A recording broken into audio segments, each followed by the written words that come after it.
Okay, welcome back.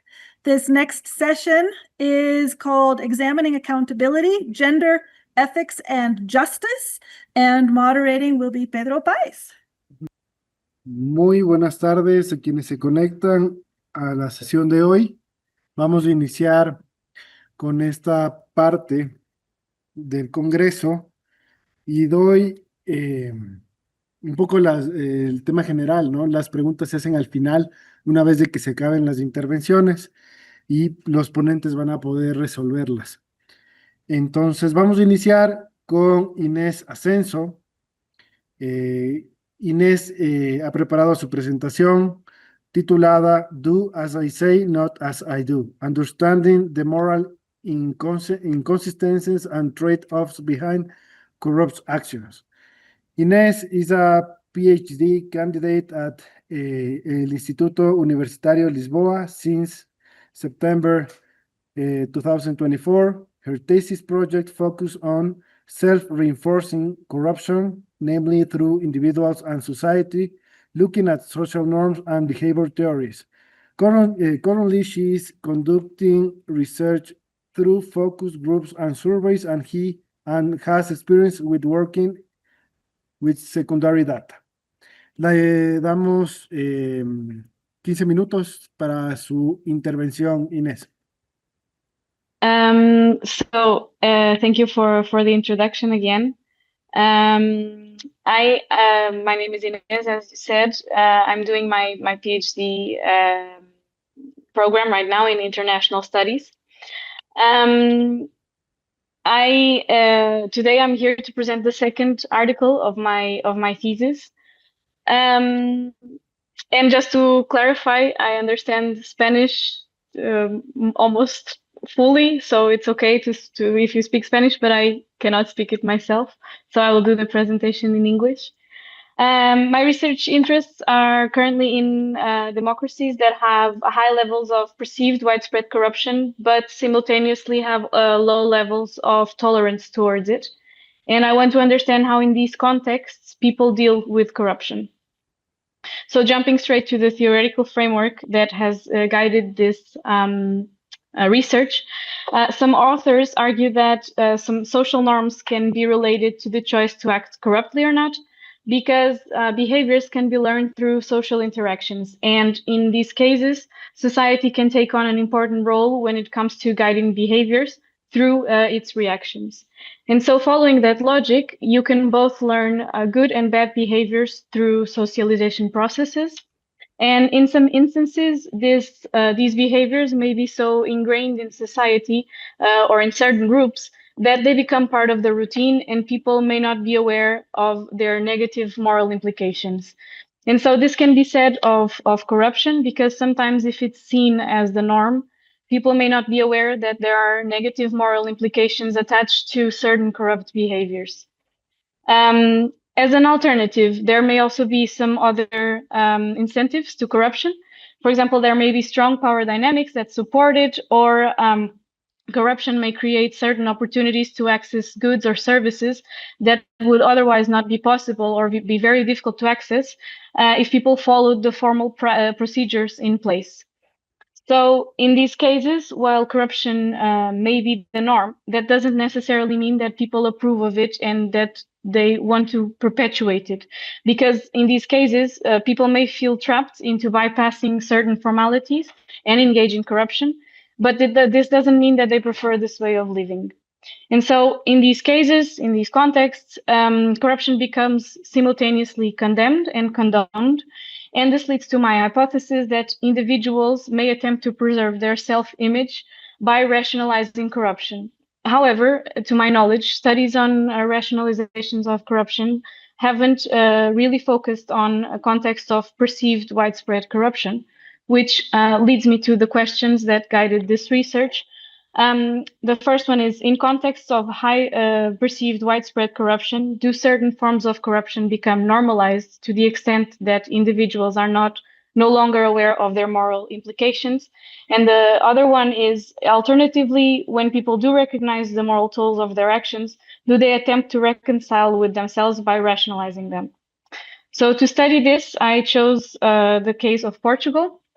which is a country where corruption has been growing in terms of public attention, importance, and priority.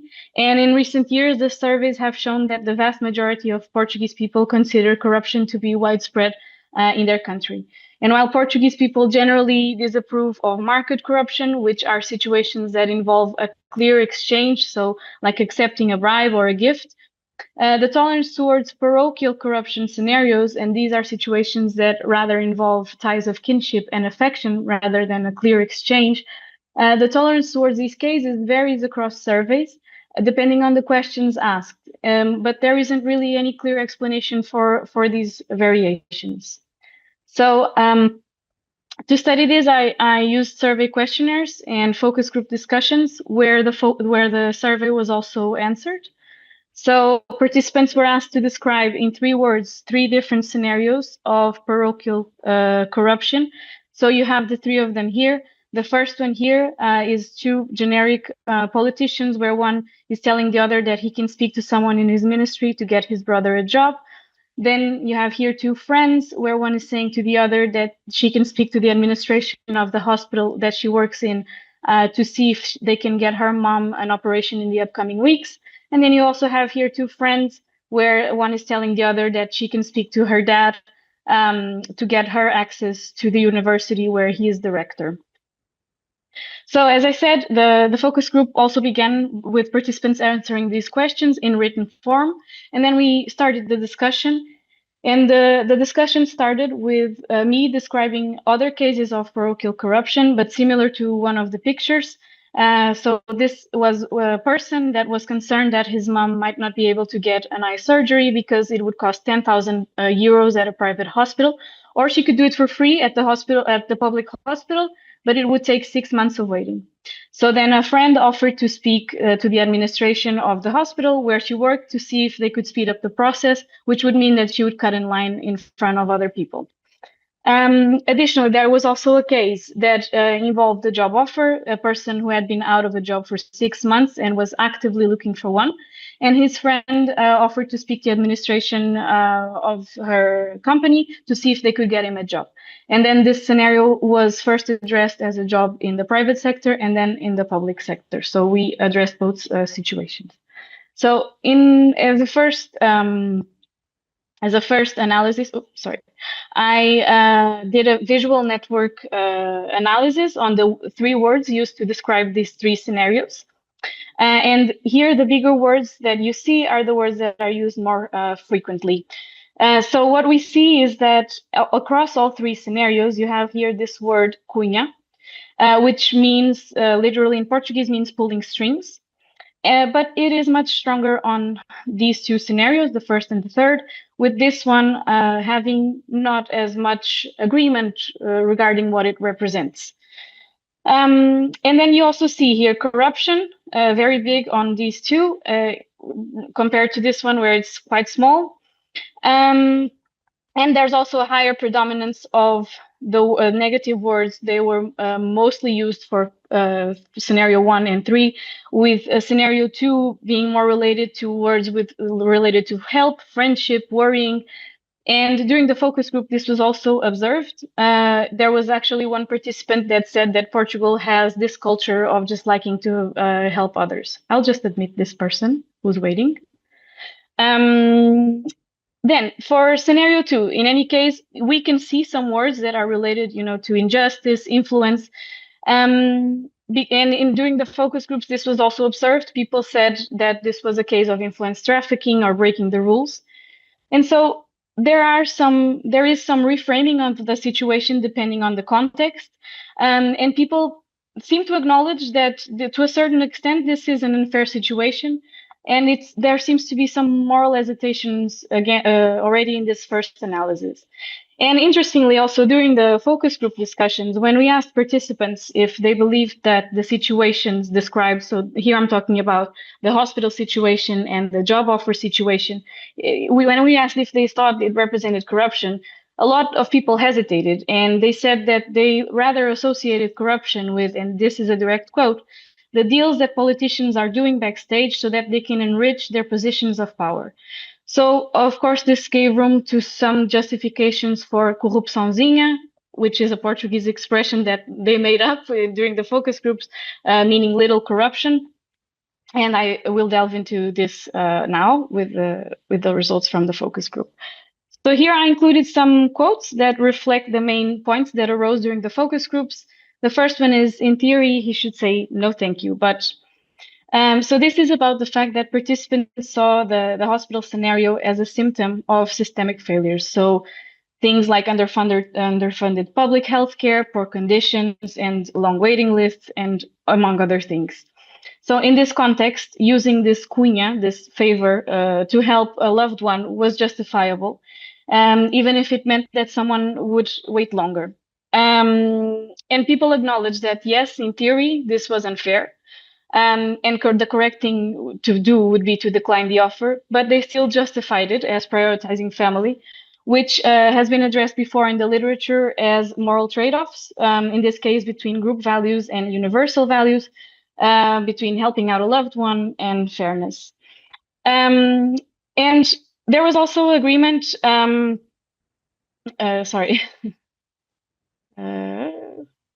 the general agreement that people shouldn't really be blamed for this growing usage of cunhas, because on one hand, the person accepting the help was not seen as privileged, but rather as a victim of the system.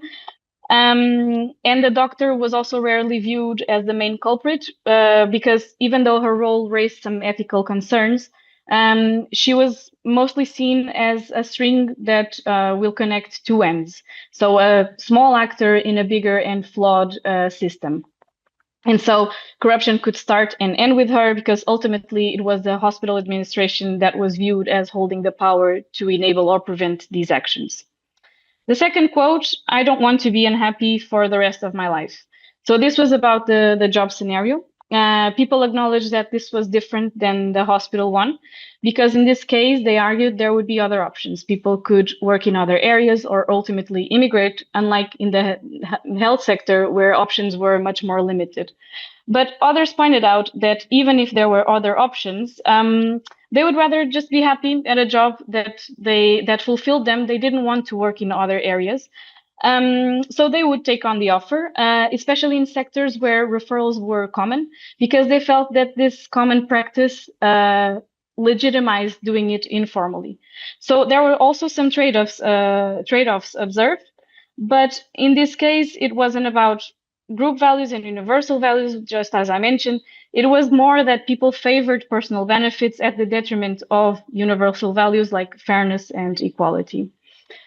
So given these differences in views, that some people thought that there were other options, but other people said, okay, but I want to be happy. Opinions were more divided than regarding the hospital scenario, which was generally seen as more justifiable. But in any case, the justifications in both scenarios were reinforced by this belief that everyone does it, because people observe these behaviors in society, you have 3 minutes. Okay. Whether there was in their close relationships or in general society, which confirms this socialization of corruption.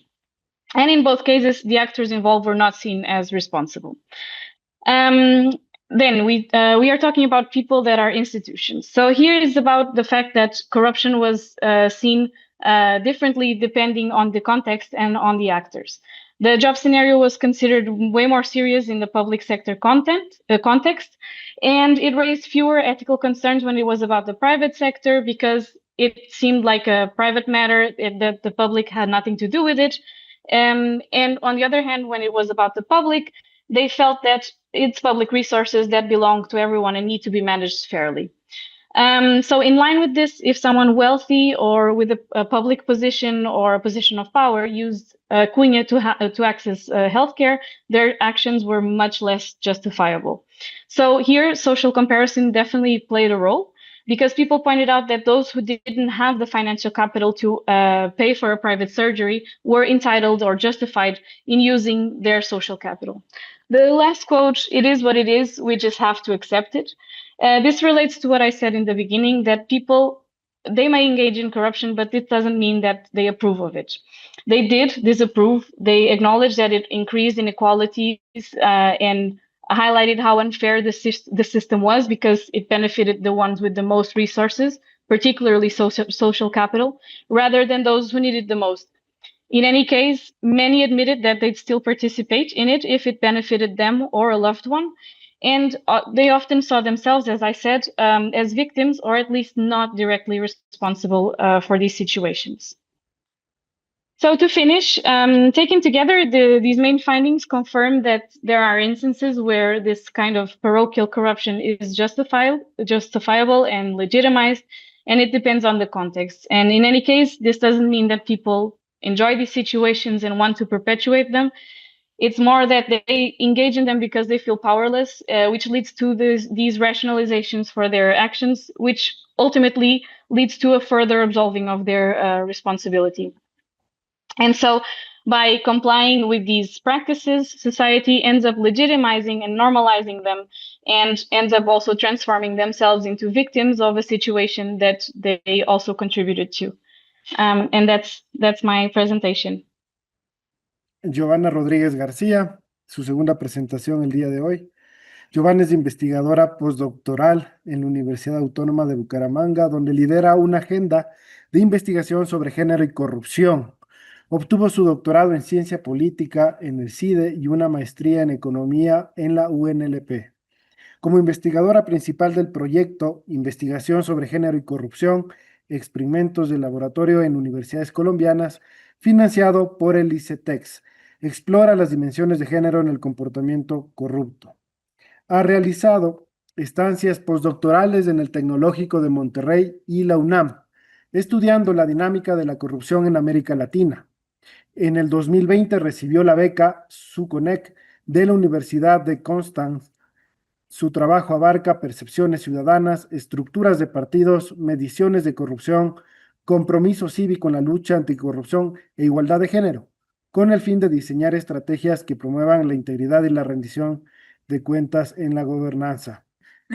Y lo que les quiero presentar acá es parte de los resultados que tengo del proyecto justo sobre género y corrupción. Y acá quiero hacer un momento de atención. Este proyecto es financiado por CENESET, es el Instituto Colombiano de Crédito Educativo y Estudios en el Exterior. Ellos están financiando este proyecto de investigación y también nos están ayudando con la financiación de parte de este evento. Entonces, por eso les hago la acotación.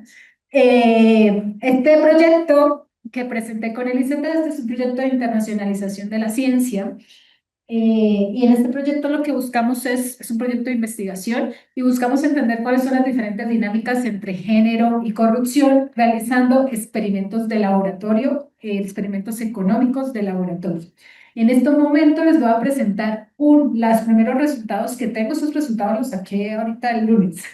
Son los primeros resultados que tengo. Fue de los primeros experimentos que hice. Esos primeros experimentos que ya les voy a contar tienen una particularidad y todavía me quedan faltando resultados de otro experimento que voy a correr ahorita en agosto. Pero esos pues todavía no van a estar listos, tal vez para la próxima acá. Listo. Entonces, ¿cuál es la motivación de esto? Y bueno, yo llevo ya como algo de tiempo investigando sobre las diferencias que hay entre género y corrupción, principalmente motivada por una agenda que tiene que ver con desarrollo sostenible, ¿no? Y ver cómo tanto la corrupción, cómo afecta a los diferentes indicadores de desarrollo sostenible, pero al mismo tiempo la corrupción, cómo afecta el género y alcanzar en general indicadores, alcanzar igualdad, ¿no? Uno de los indicadores de desarrollo sostenible, especialmente el indicador 5, tiene varios aspectos de igualdad, varias metas para la igualdad, y pues yo estoy investigando desde hace ya un año y medio temas al respecto de ello.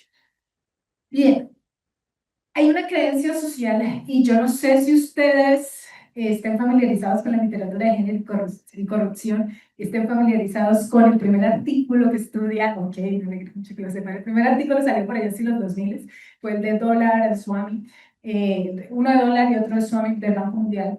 Y ellos empezaron a averiguar cuál era la relación que había entre género y corrupción, y si habían diferencias, y encuentran pues que sí, hay diferencias con estudios observacionales, ¿no? Y podemos ver los datos y pues no podemos implicar obviamente causalidad, pero pues podemos ver los datos y podemos ver que sí hay algún tipo de relación ahí, que hay algunos factores. Y entonces nos empezamos a preguntar, bueno, si es verdad que hay diferencias en género. Entonces, bueno, primero, ¿cómo es esa causalidad? Y se empezaron a hablar de varios motivos, y una creencia que quedó a partir de esos estudios es si es verdad que las mujeres somos menos corruptas que los hombres, porque estamos hablando solo de dos géneros binarios. Y otra pregunta otra cosa que sale de ahí es que al parecer las mujeres estamos siendo más castigadas por cometer actos de corrupción que hombres. Eso es lo que nos muestran un poquito los estudios observacionales. Y a partir de ahí ha evolucionado muchísimo la agenda de investigación sobre género y corrupción. Y lo que estamos haciendo ahora en realidad es lo que les voy a presentar, que son experimentos. Ok, bueno, los estudios observacionales ya nos mostraron algunas relaciones que hay entre diferentes datos. Nuestras amigas, como Bonnie le digo, nuestras amigas que están en Gotemburgo hacen bastante investigación al respecto. Ina también hace mucha investigación al respecto, pero ya estamos dejando un poco esos entonces estudios observacionales. Y yo acá me quiero enfocar en tres aspectos, que es cómo se percibe, cómo se castiga y cómo se denuncia la corrupción según el género. Entonces, en estos experimentos, lo que hice fue hacer 3 experimentos tipo viñetas con estudiantes. La diferencia con los experimentos de laboratorio es que yo aquí no llevé estudiantes al laboratorio, sino que les envié un link, parecido un poco a lo que nos presentó Inés hace un momento, les envié un link con las viñetas y asigné tratamientos experimentales. Y ahora les voy a mostrar cuáles fueron los que hice. En 3, percepción de comportamiento corrupto, castigo a funcionarios, que no era castigo a funcionarios públicos, es castigo a candidatos, y disposición a denunciar irregularidades. Bien, de esto ya les hablé un poquito. Bueno, en esta literatura sobre estudios observacionales tenemos como 2 principales argumentos que relacionan la corrupción con el género. La primera tiene que ver con los estereotipos de género, que sí es verdad que las mujeres, porque somos criadas de alguna, y los hombres también, ¿no? Tenemos estereotipos en la forma en la que fuimos criados, en la crianza, eso nos hace menos propensas a la corrupción o no, eso es una parte. Entonces, se argumenta que por ahí que sí, que quizás porque somos más prosociales, es parte de mi otro experimento. Y el otro tema, que era también que discutíamos, de hecho, anoche con otros colegas, finalizando la sesión, que tiene que ver con la marginalización del poder. Entonces sale este estudio por allá del 2007 que nos dice, no es que las mujeres seamos menos corruptas, es que tenemos menos acceso al poder, tenemos menos acceso a las redes y a los espacios donde se crean los acuerdos de corrupción, ¿no? Que eso era lo que discutíamos anoche un poco. Entonces, las mujeres tenemos menos acceso a esos espacios, entonces por eso quizás no es que seamos en realidad más honestas, más éticas, sino que tenemos menos espacios. Bueno, todavía no hay un consenso en la literatura respecto de cuáles son los dos mecanismos. Parece que los dos están interactuando por ahí de alguna manera u otra y es bastante difícil ponerlos a competir y evaluarlos. ¿Cuál es el que prima más? Bueno, mientras tanto se ha encontrado también lo que ya les comentaba, que las mujeres pueden enfrentar mayores castigos sociales y electorales ante escándalos de corrupción. Y algo que es muy importante es que al parecer el contexto sociopolítico cambia las percepciones y los comportamientos. Es decir, en entornos donde hay mayor corrupción o en corrupción, donde hay corrupción sistémica, parece que no hay tantas diferencias de género. Eso lo hemos encontrado mucho en estudios experimentales.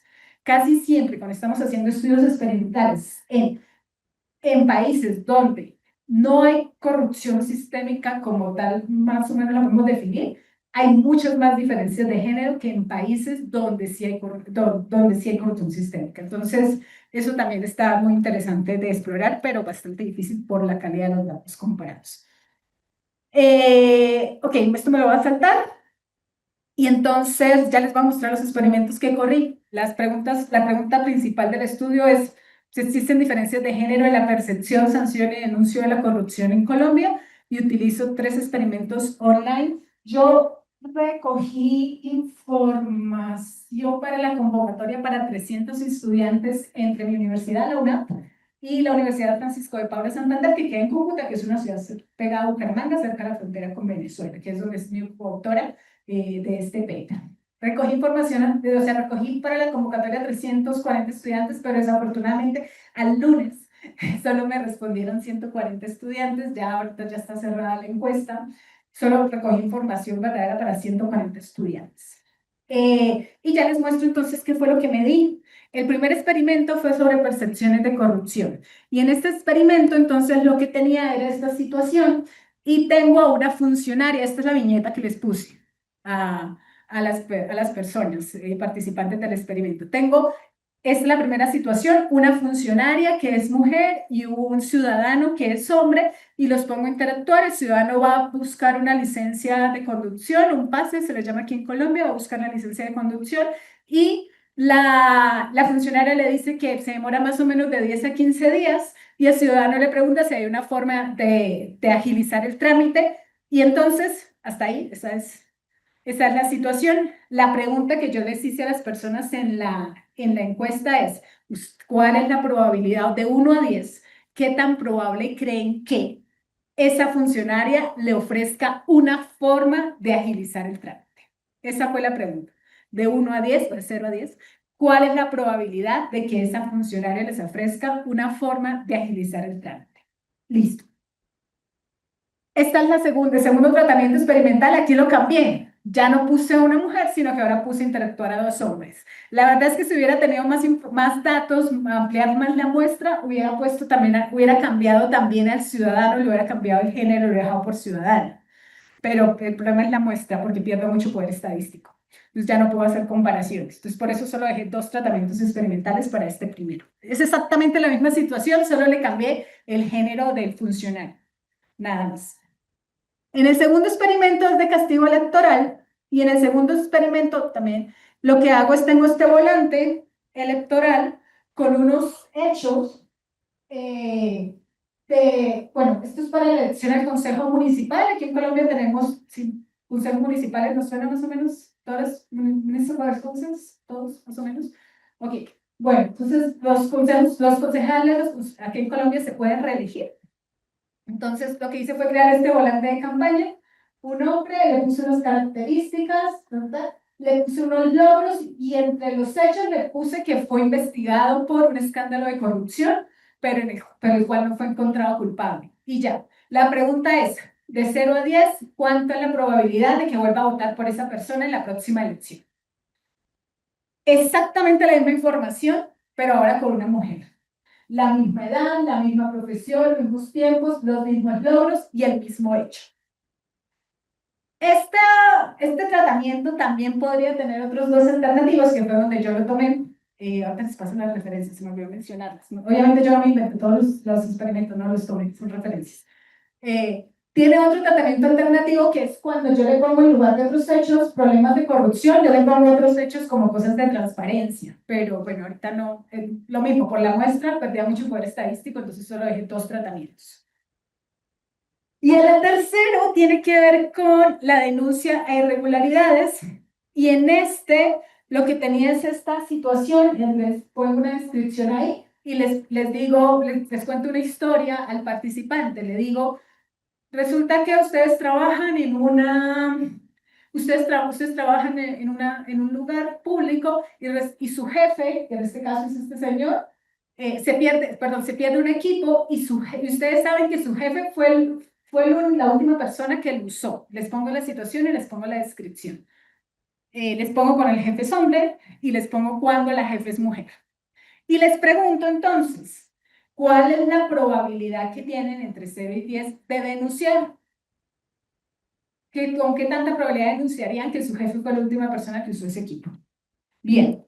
Y además les pregunto por el riesgo. Les pregunto también les hago una pregunta de riesgo. ¿Qué tan riesgoso creen que es denunciar? Esa es la otra pregunta que les hago. En las 2 situaciones, cuando es hombre y cuando es mujer. Listo. Entonces, estos son mis resultados que los puse esta mañana cuando terminé mis tablas. Fíjense, de 140. ¿Por qué se disminuye de 140? Bueno, porque tengo también unas preguntas de attention checks, y si las personas no cumplían esas preguntas de attention check, pues no las contaba, porque yo necesitaba que me respondieran de la forma más honesta posible, efectivamente, de lo que pensaba. Hay dos regresiones, o sea, 2 columnas por cada una de las 4, son 4 viñetas, porque la última pregunto por probabilidad de denunciar más riesgo, entonces por eso hay 8 columnas. 2 para cada una. Dice las primeras dos son de percepción, la tercera y la cuarta son de punishment, de castigo, la quinta y la sexta son de denuncia, y la séptima y la octava es de riesgo. Como ven, solo tengo resultados, estrellitas, los resultados son significativos solo para castigo y para percepciones de corrupción. ¿Qué encuentro? Encuentro lo siguiente, las puse aquí para resumir. Yo ahorita voy a entre las dos tablas para no ir rápido, no sé cuánto tiempo me queda. Ok, 2 minutos. Listo. Entonces, la hipótesis 1 era que las mujeres iban a tener menor percepción de corrupción. Esas están en en la columna 1 y 2. Efectivamente, significativo y negativo. Las mujeres, se me da el género de la mujer, este es el gender, el género de la viñeta. Bueno, la mujer es igual a 1. Ok, efectivamente, las mujeres tienen menor percepción de corrupción. Listo.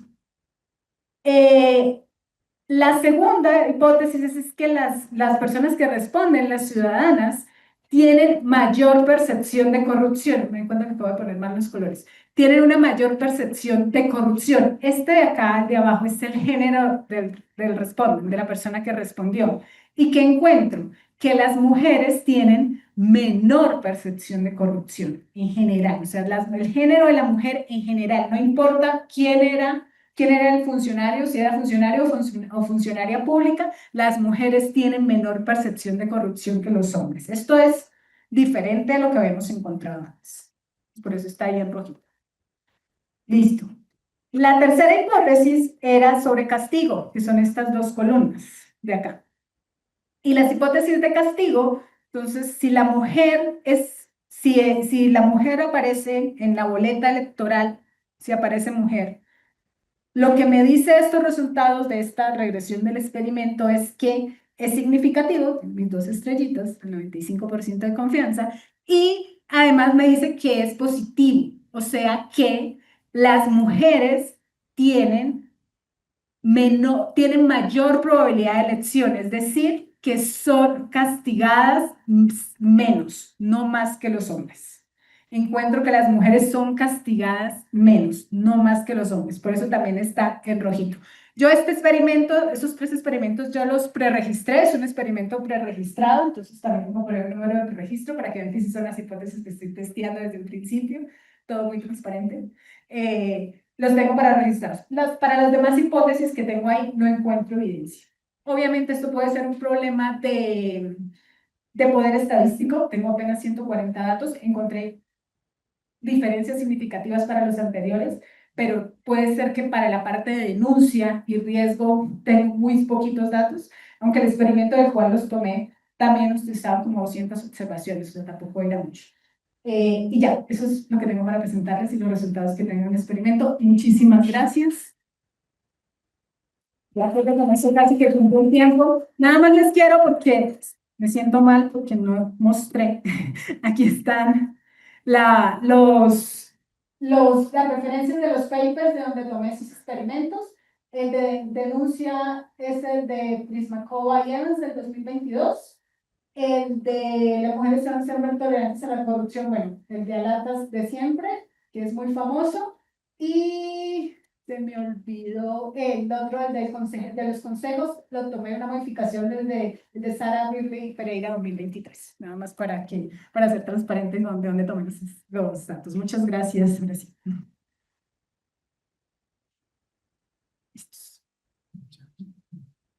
Muchas gracias, Giovanna, por tu presentación con unos datos interesantísimos sobre cómo el estudio específico del género y la corrupción nos aporta otra perspectiva importante para tomar decisiones de la administración pública.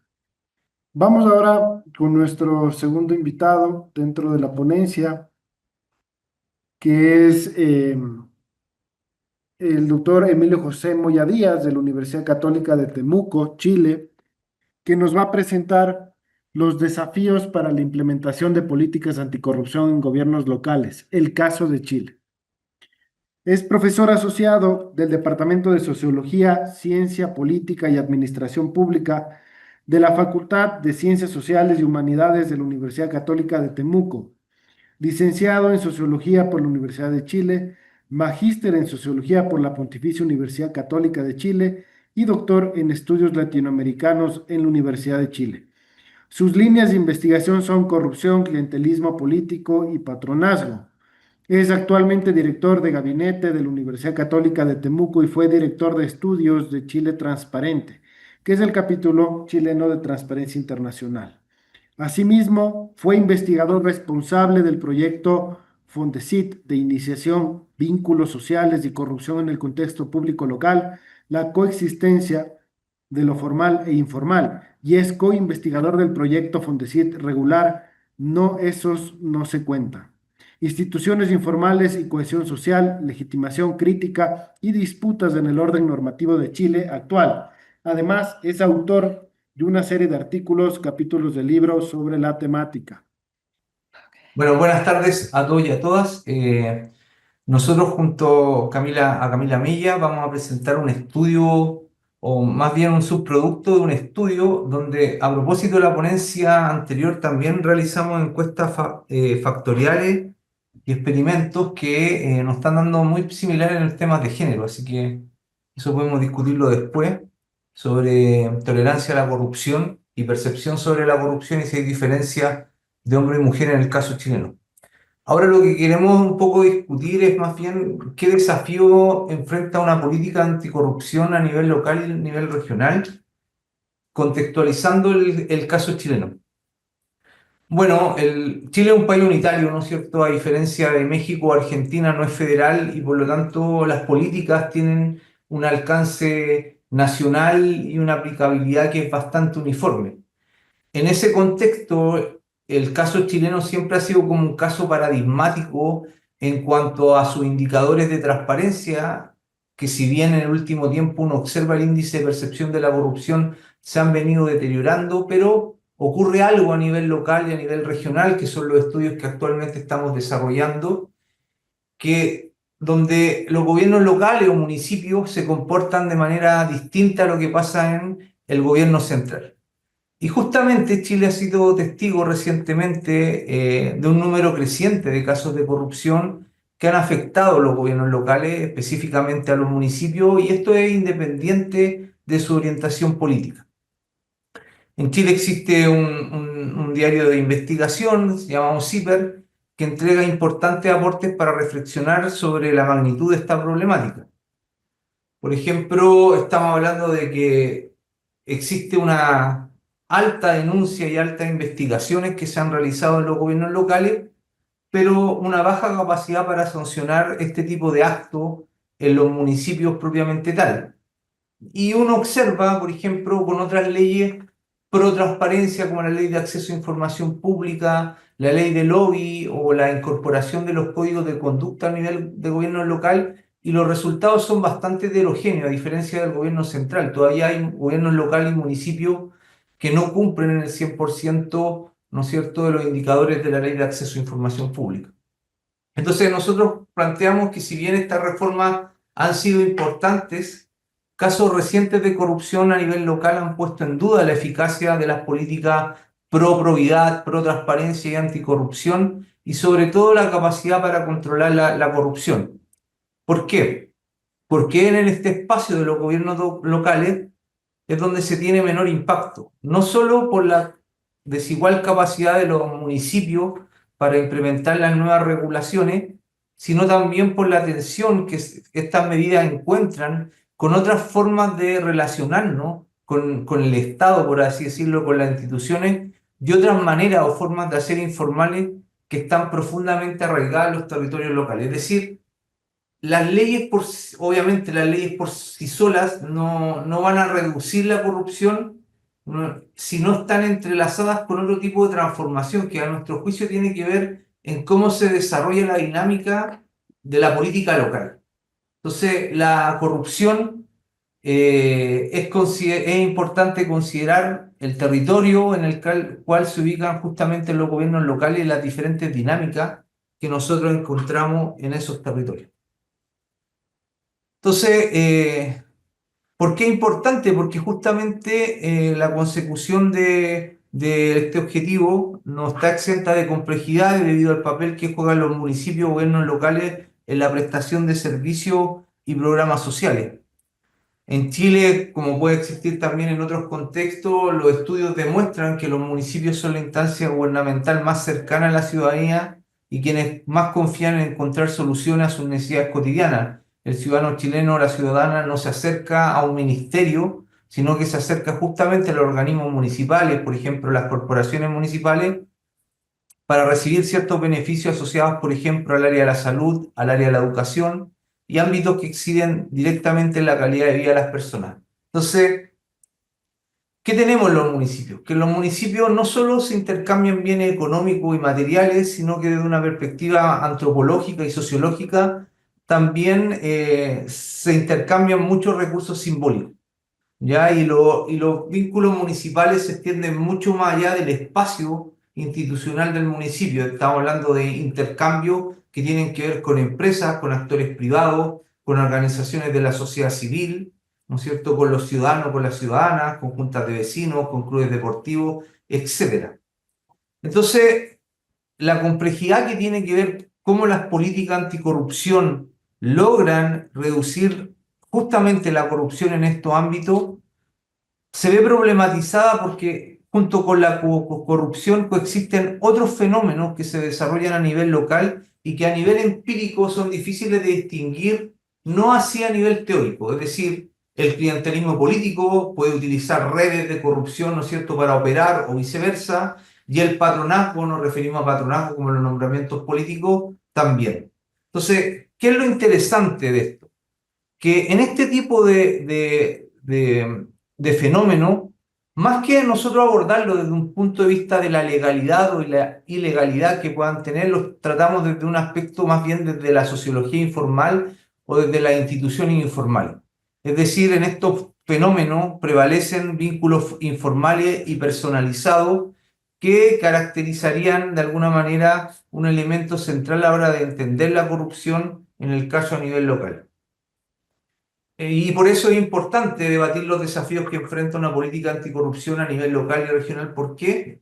Porque la corrupción se consolida mediante la inserción de redes con fin egoísta y el establecimiento de esas condiciones necesarias para su funcionamiento eficaz y eficiente, tal como lo plantea un estudio de Mesa y Pérez sobre la consolidación de la corrupción en México. Y la corrupción se convierte en una regla de juego válida donde los actores involucrados en estas redes desarrollan sus estrategias de expectativas con base en esas reglas, siguiendo la tesis de O'Donnell y de Schroeder.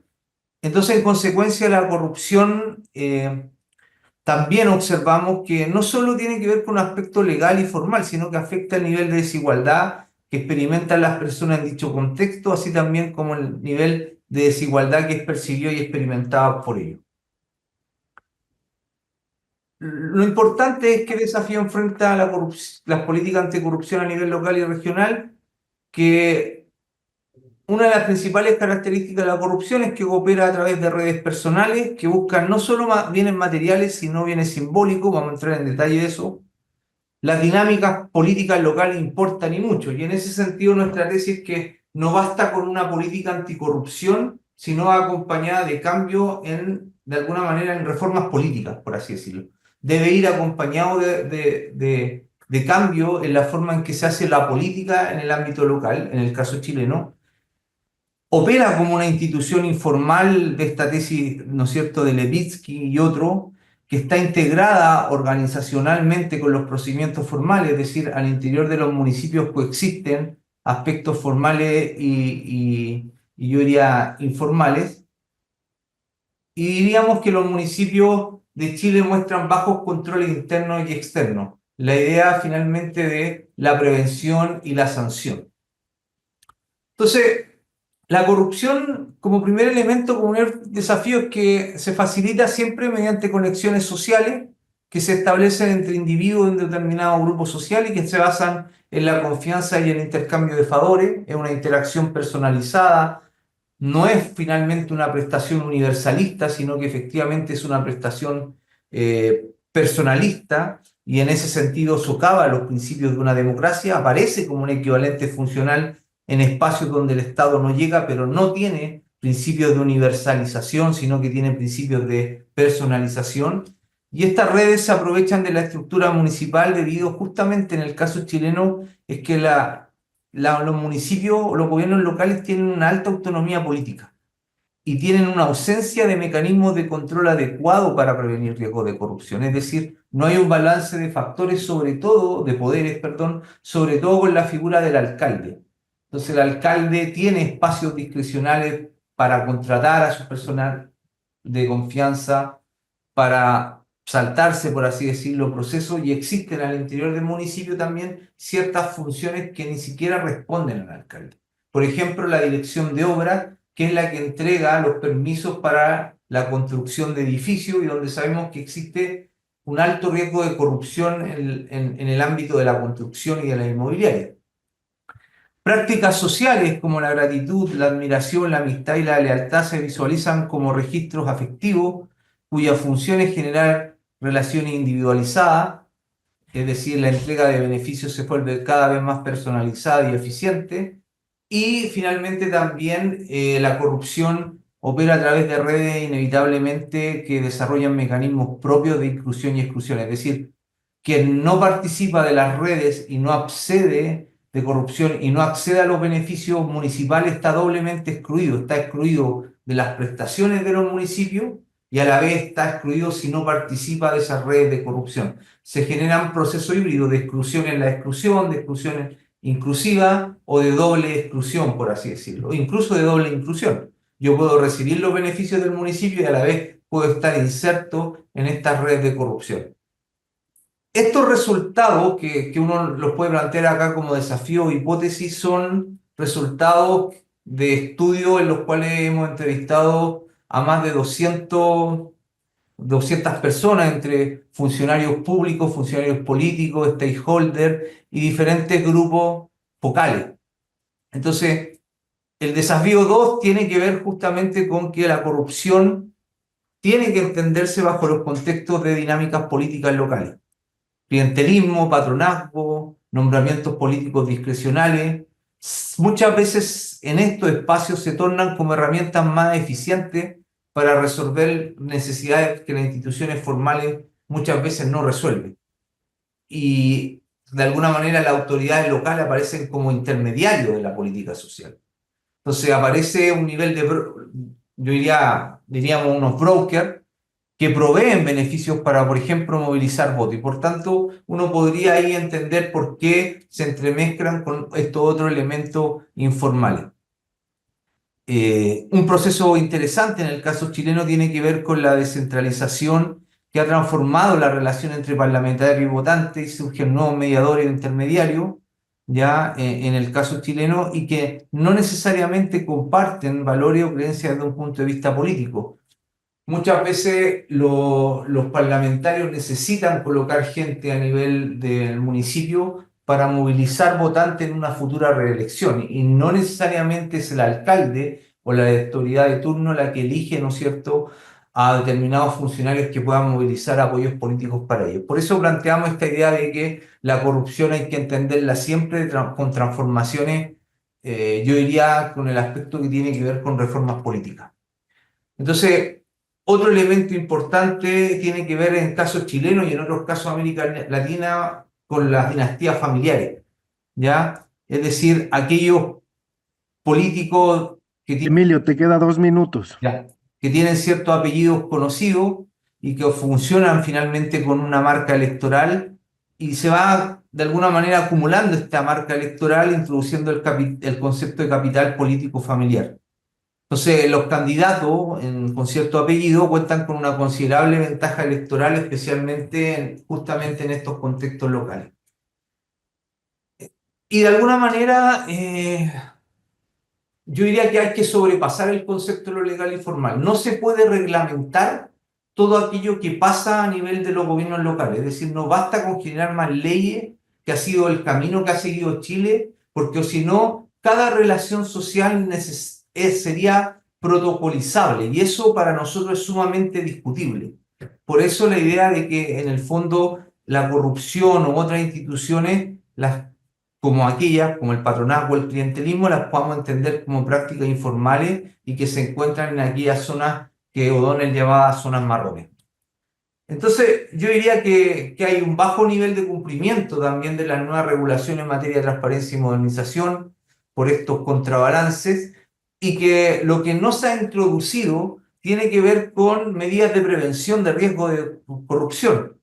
Ya simplemente lo que se ha puesto el foco tiene que ver con medidas reactivas que buscan mecanismos para sancionar, pero no medidas proactivas que buscan eliminar las oportunidades para que surjan conductas poco éticas, estableciendo un marco para detectar, procesar y sancionar a quienes participan en actos de corrupción.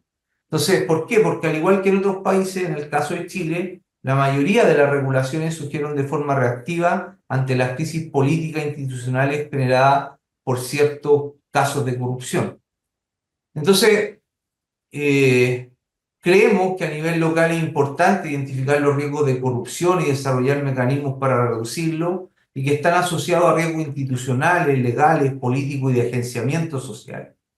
Crear un sistema anticorrupción integrado que articule los niveles nacional y local, generar un Estado que garantice una gobernanza plena y probatoria, proporcionar en el caso legal de Chile una definición más clara de la corrupción, y considerar reforma al sistema de partidos políticos en términos de una mayor institucionalización de los partidos políticos para otorgar menos poder a los intermediarios locales o brokers, y es decir, promover una mayor democratización interna y contar con menos dinastías familiares. Por tanto, lo que nosotros creemos es que no basta con una reforma aislada, sino que tiene que estar integrada en un sistema mucho más amplio donde se tomen en consideración los aspectos locales, sobre todo los aspectos de la política o de las dinámicas políticas locales. Eso. Muchas gracias.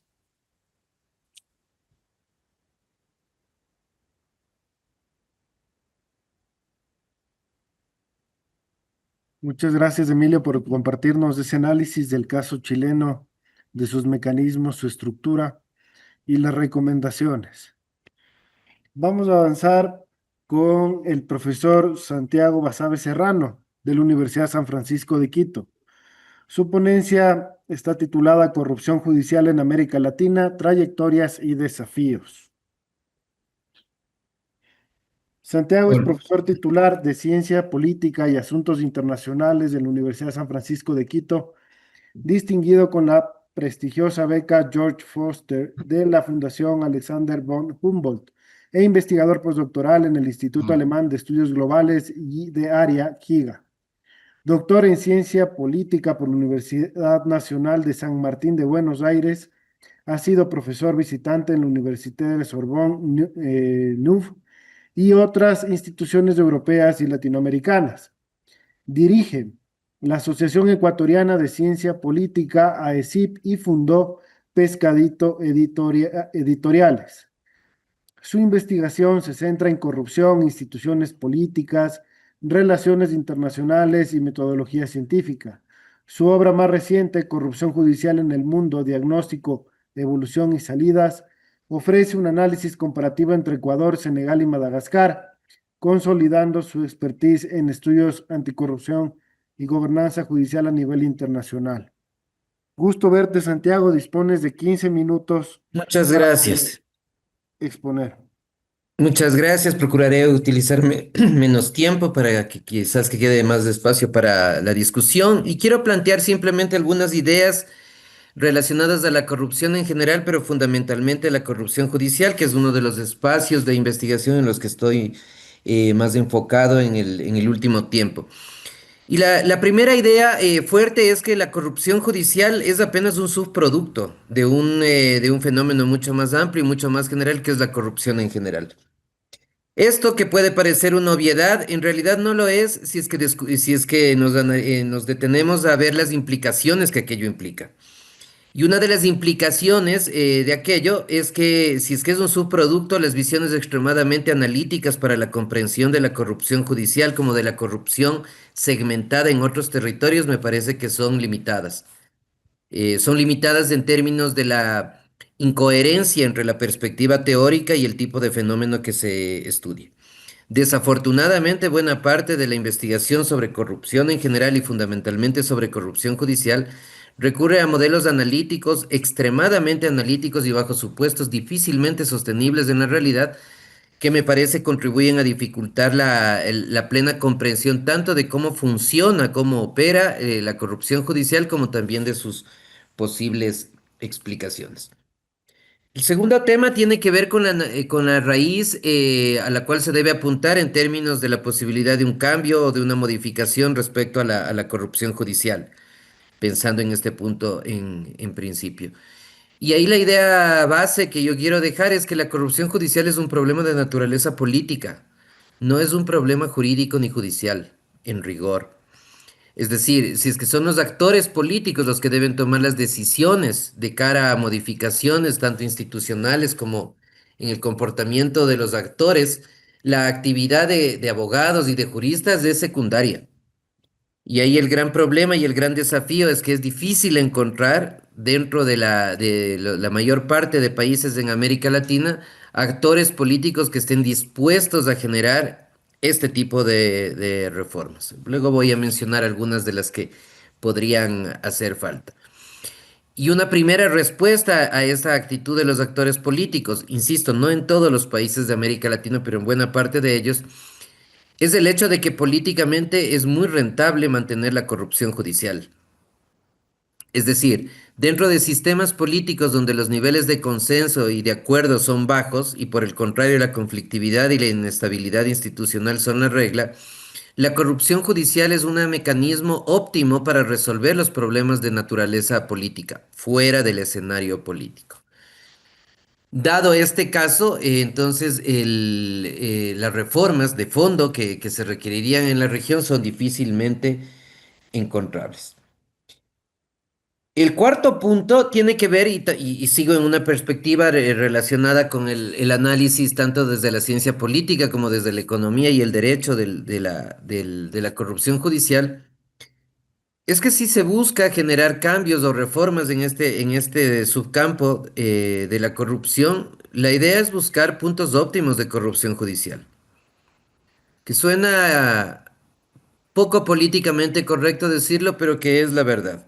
Muchos de los proyectos de reforma judicial buscan extirpar la corrupción judicial, eliminar la corrupción judicial, y eso es abiertamente imposible porque va en contra de la propia naturaleza humana y de la relación de costos-beneficios que cualquier política pública debe diseñar.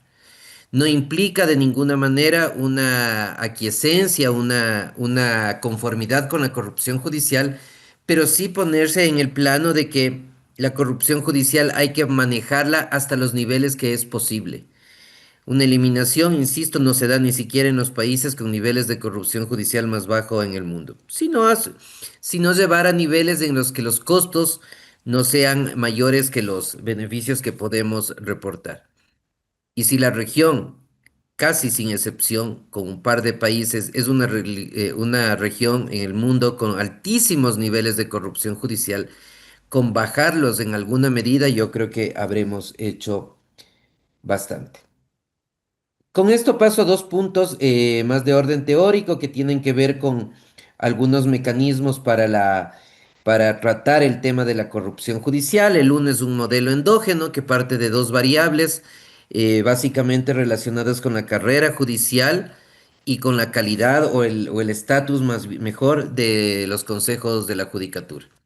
La idea ahí es que en la medida que los países puedan desarrollar carreras judiciales ordenadas, burocráticamente estructuradas, que impliquen un proceso de formación medianamente largo, similar al caso de algunos países de Europa, eso puede ayudar a que el nivel del funcionariado en el plano judicial pueda mejorar y esto iría de la mano con posibles disminuciones en términos de corrupción judicial.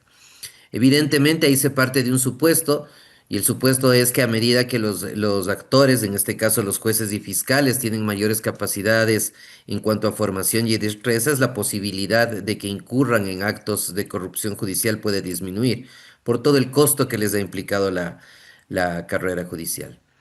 Y la segunda dimensión, la segunda variable que cruzando entre sí darían cuenta de una tipología de 2x2 es de los consejos de la judicatura o de la magistratura, que funcionaron bien relativamente a inicios de los 90 del siglo pasado en el Ecuador, en América Latina, perdón, cuando fueron creados, pero que de a poco han mostrado muchas debilidades. Y quizás una de las más importantes es la dificultad que tienen estos consejos para actuar, y me refiero sobre todo a los mecanismos de selección y designación apartados del poder político. Si bien hay varios modelos de consejos de la judicatura alrededor del mundo, el modelo italiano, el modelo alemán, el modelo francés, parecería ser, o el modelo americano muy endógeno, parecería ser que en la medida que los consejos de la judicatura tienen una conformación apartada de los actores políticos, la posibilidad de que hagan un trabajo más eficiente en el plano de del disciplinamiento por actos de corrupción puede ir en aumento. Entonces, la interacción de carreras judiciales, por un lado, con un tipo específico de consejos de la judicatura podría servir en alguna medida para el disciplinamiento fundamentalmente, no para el ataque directamente a la corrupción judicial, sino para evitar la impunidad, que sería más bien una consecuencia de la corrupción judicial. Y luego algunas ideas sobre un modelo más bien exógeno, observando la corrupción judicial como resultado de la influencia de los actores del contexto que le rodea a los poderes judiciales, y pienso fundamentalmente en el económico y en el político. Y ahí hay tres ideas básicas a partir de investigación empírica previa y que están sustentadas en una interesante comparación entre Senegal y Madagascar. Senegal y Madagascar hace un poco más de una década eran dos países del mundo con altos niveles de corrupción judicial. Y con el paso del tiempo, alrededor de una década, Senegal ha descendido drásticamente los niveles de corrupción judicial mientras Madagascar los ha incrementado. La pregunta de investigación que surge de ese modelo de ver los resultados diferentes es esencialmente qué variables explican estos cambios. Es interesante el estudio de Senegal y Madagascar, no solo por los resultados en vías diferentes, a pesar de haber iniciado en un estado similar, sino porque hay varias variables interesantes que se las puede controlar en buena medida. Una de ellas es el contexto político, ambos países venían de modelos institucionales similares. Otra, el tema cultural, ambos países venían de ser excolonias francesas y por tanto manejaban sus tradiciones en términos no solo normativos, sino de comportamiento ciudadano muy similares. En cuanto al tema económico, también las variaciones son menores, por tanto, ese tipo de factores del ambiente no serían los que influirían. A partir de un análisis detallado de los dos casos, hay tres variables que serían claramente las que incidirían o habrían incidido para que el caso de Senegal sea considerado eventualmente como uno de los poquísimos casos alrededor del mundo donde la corrupción judicial bajó. El primero es que se generó estabilidad institucional en Senegal, a diferencia de Madagascar, que tuvo y tiene constantes confrontaciones y cambios de autoridades, golpes de Estado permanentes. Ese sería el punto de partida y es como la idea más general de cómo el contexto político afecta a la generación o al desempeño de los poderes judiciales en términos de mayor o menor transparencia. El segundo, igual o más importante, y quizás el que debería pensarse en la región, es la generación de comisiones de control de la corrupción. Tanto en Senegal como en Madagascar se desarrollaron estas comisiones. La gran diferencia es que esta comisión en Senegal fue apartada del poder político, la orientó fundamentalmente Naciones Unidas a partir de algunos operadores, con cooperación de expertos internacionales y también locales. El trabajo fue relativamente eficiente en este aspecto. Un país que tuvo una composición similar de comisiones es el caso de Guatemala, con el caso de la CICIG, no existente ahora precisamente por razones políticas, ¿no? Y esto se enlaza con lo que había señalado al inicio, que la corrupción judicial básicamente es un problema de la política y no un problema de la justicia en rigor. Mientras tanto, en Madagascar, perdón, ocurrió lo contrario. Se hizo una comisión donde los participantes fundamentales o los actores claves eran los actores políticos, es decir, controlaban la corrupción quienes eran parte de la corrupción. Y evidentemente el resultado fue diametralmente opuesto al de Senegal. Y el tercer elemento clave es un elemento que tiene que ver ya más con una cuestión valórica, una cuestión que se la puede analizar más que la ciencia política o el derecho, tendría que ver con una idea de sociología jurídica quizás, y es la emisión, en el caso de Senegal, de sentencias emblemáticas, fundamentalmente en casos de corrupción y fundamentalmente contra actores políticos. La idea en este caso es que este tipo de sentencias genera una serie de información al contexto, a los jueces y fiscales me refiero, en el sentido de que se están dando cambios favorables, de que es posible una modificación de la forma como se relaciona el servidor judicial con el usuario del servicio en términos de corrupción y de que es posible mejorar la transparencia. Esto, insisto, sucedió en Senegal y sucedió mucho menos en Madagascar. Y para Tienes 3 minutos, Santiago. sí, y para finalizar, una idea más general, ya observando el mundo en términos de corrupción judicial, si analizamos los últimos 10 años en términos de este fenómeno social, prácticamente, o mejor, muy pocos países han reducido la corrupción judicial. La gran mayoría que tienen altos niveles los han mantenido, la gran mayoría de los que tienen bajos niveles de corrupción los han mantenido, lo cual nos podría dar un indicio de una idea más general, que las políticas de anticorrupción judicial específicamente, han sido absolutamente ineficaces.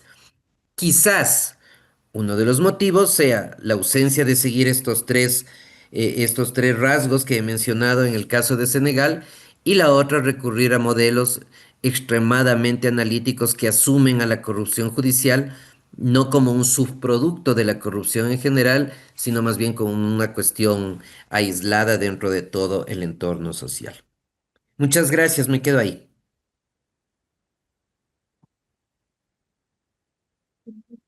Gracias, Santiago, por esa presentación del caso ecuatoriano y casos comparados de corrupción judicial.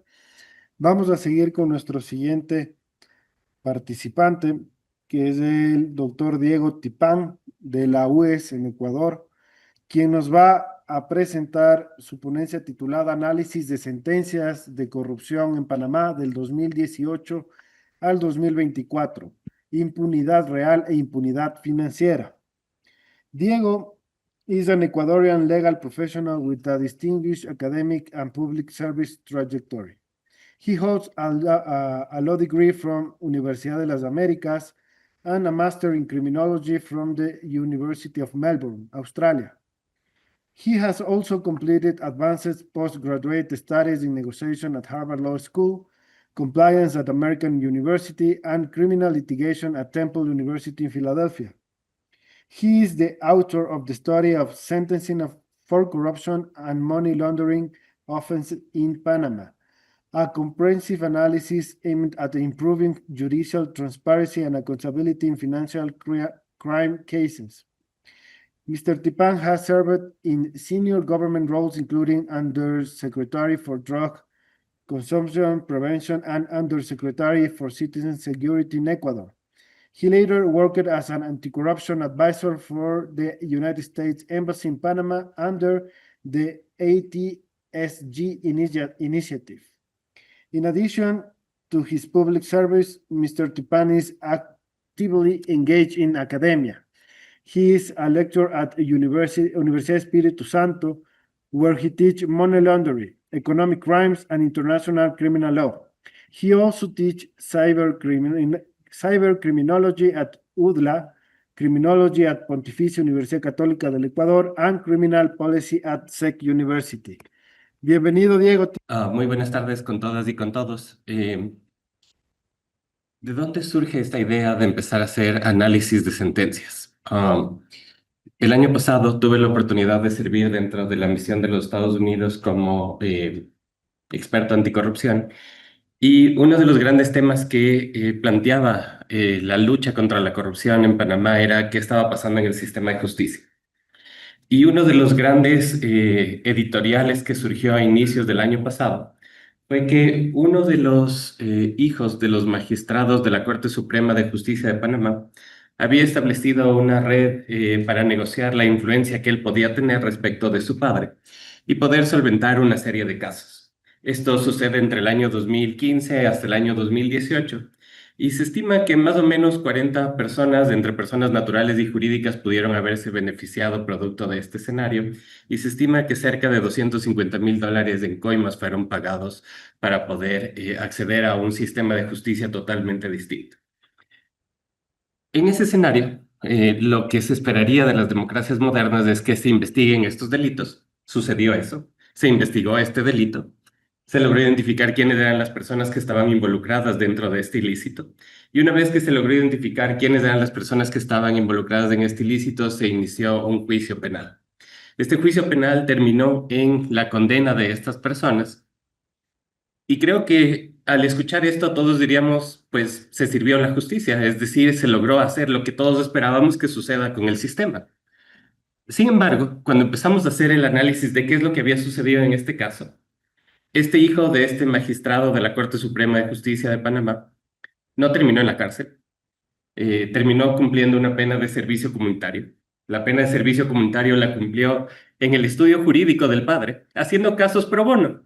Entonces, eso suena totalmente perverso.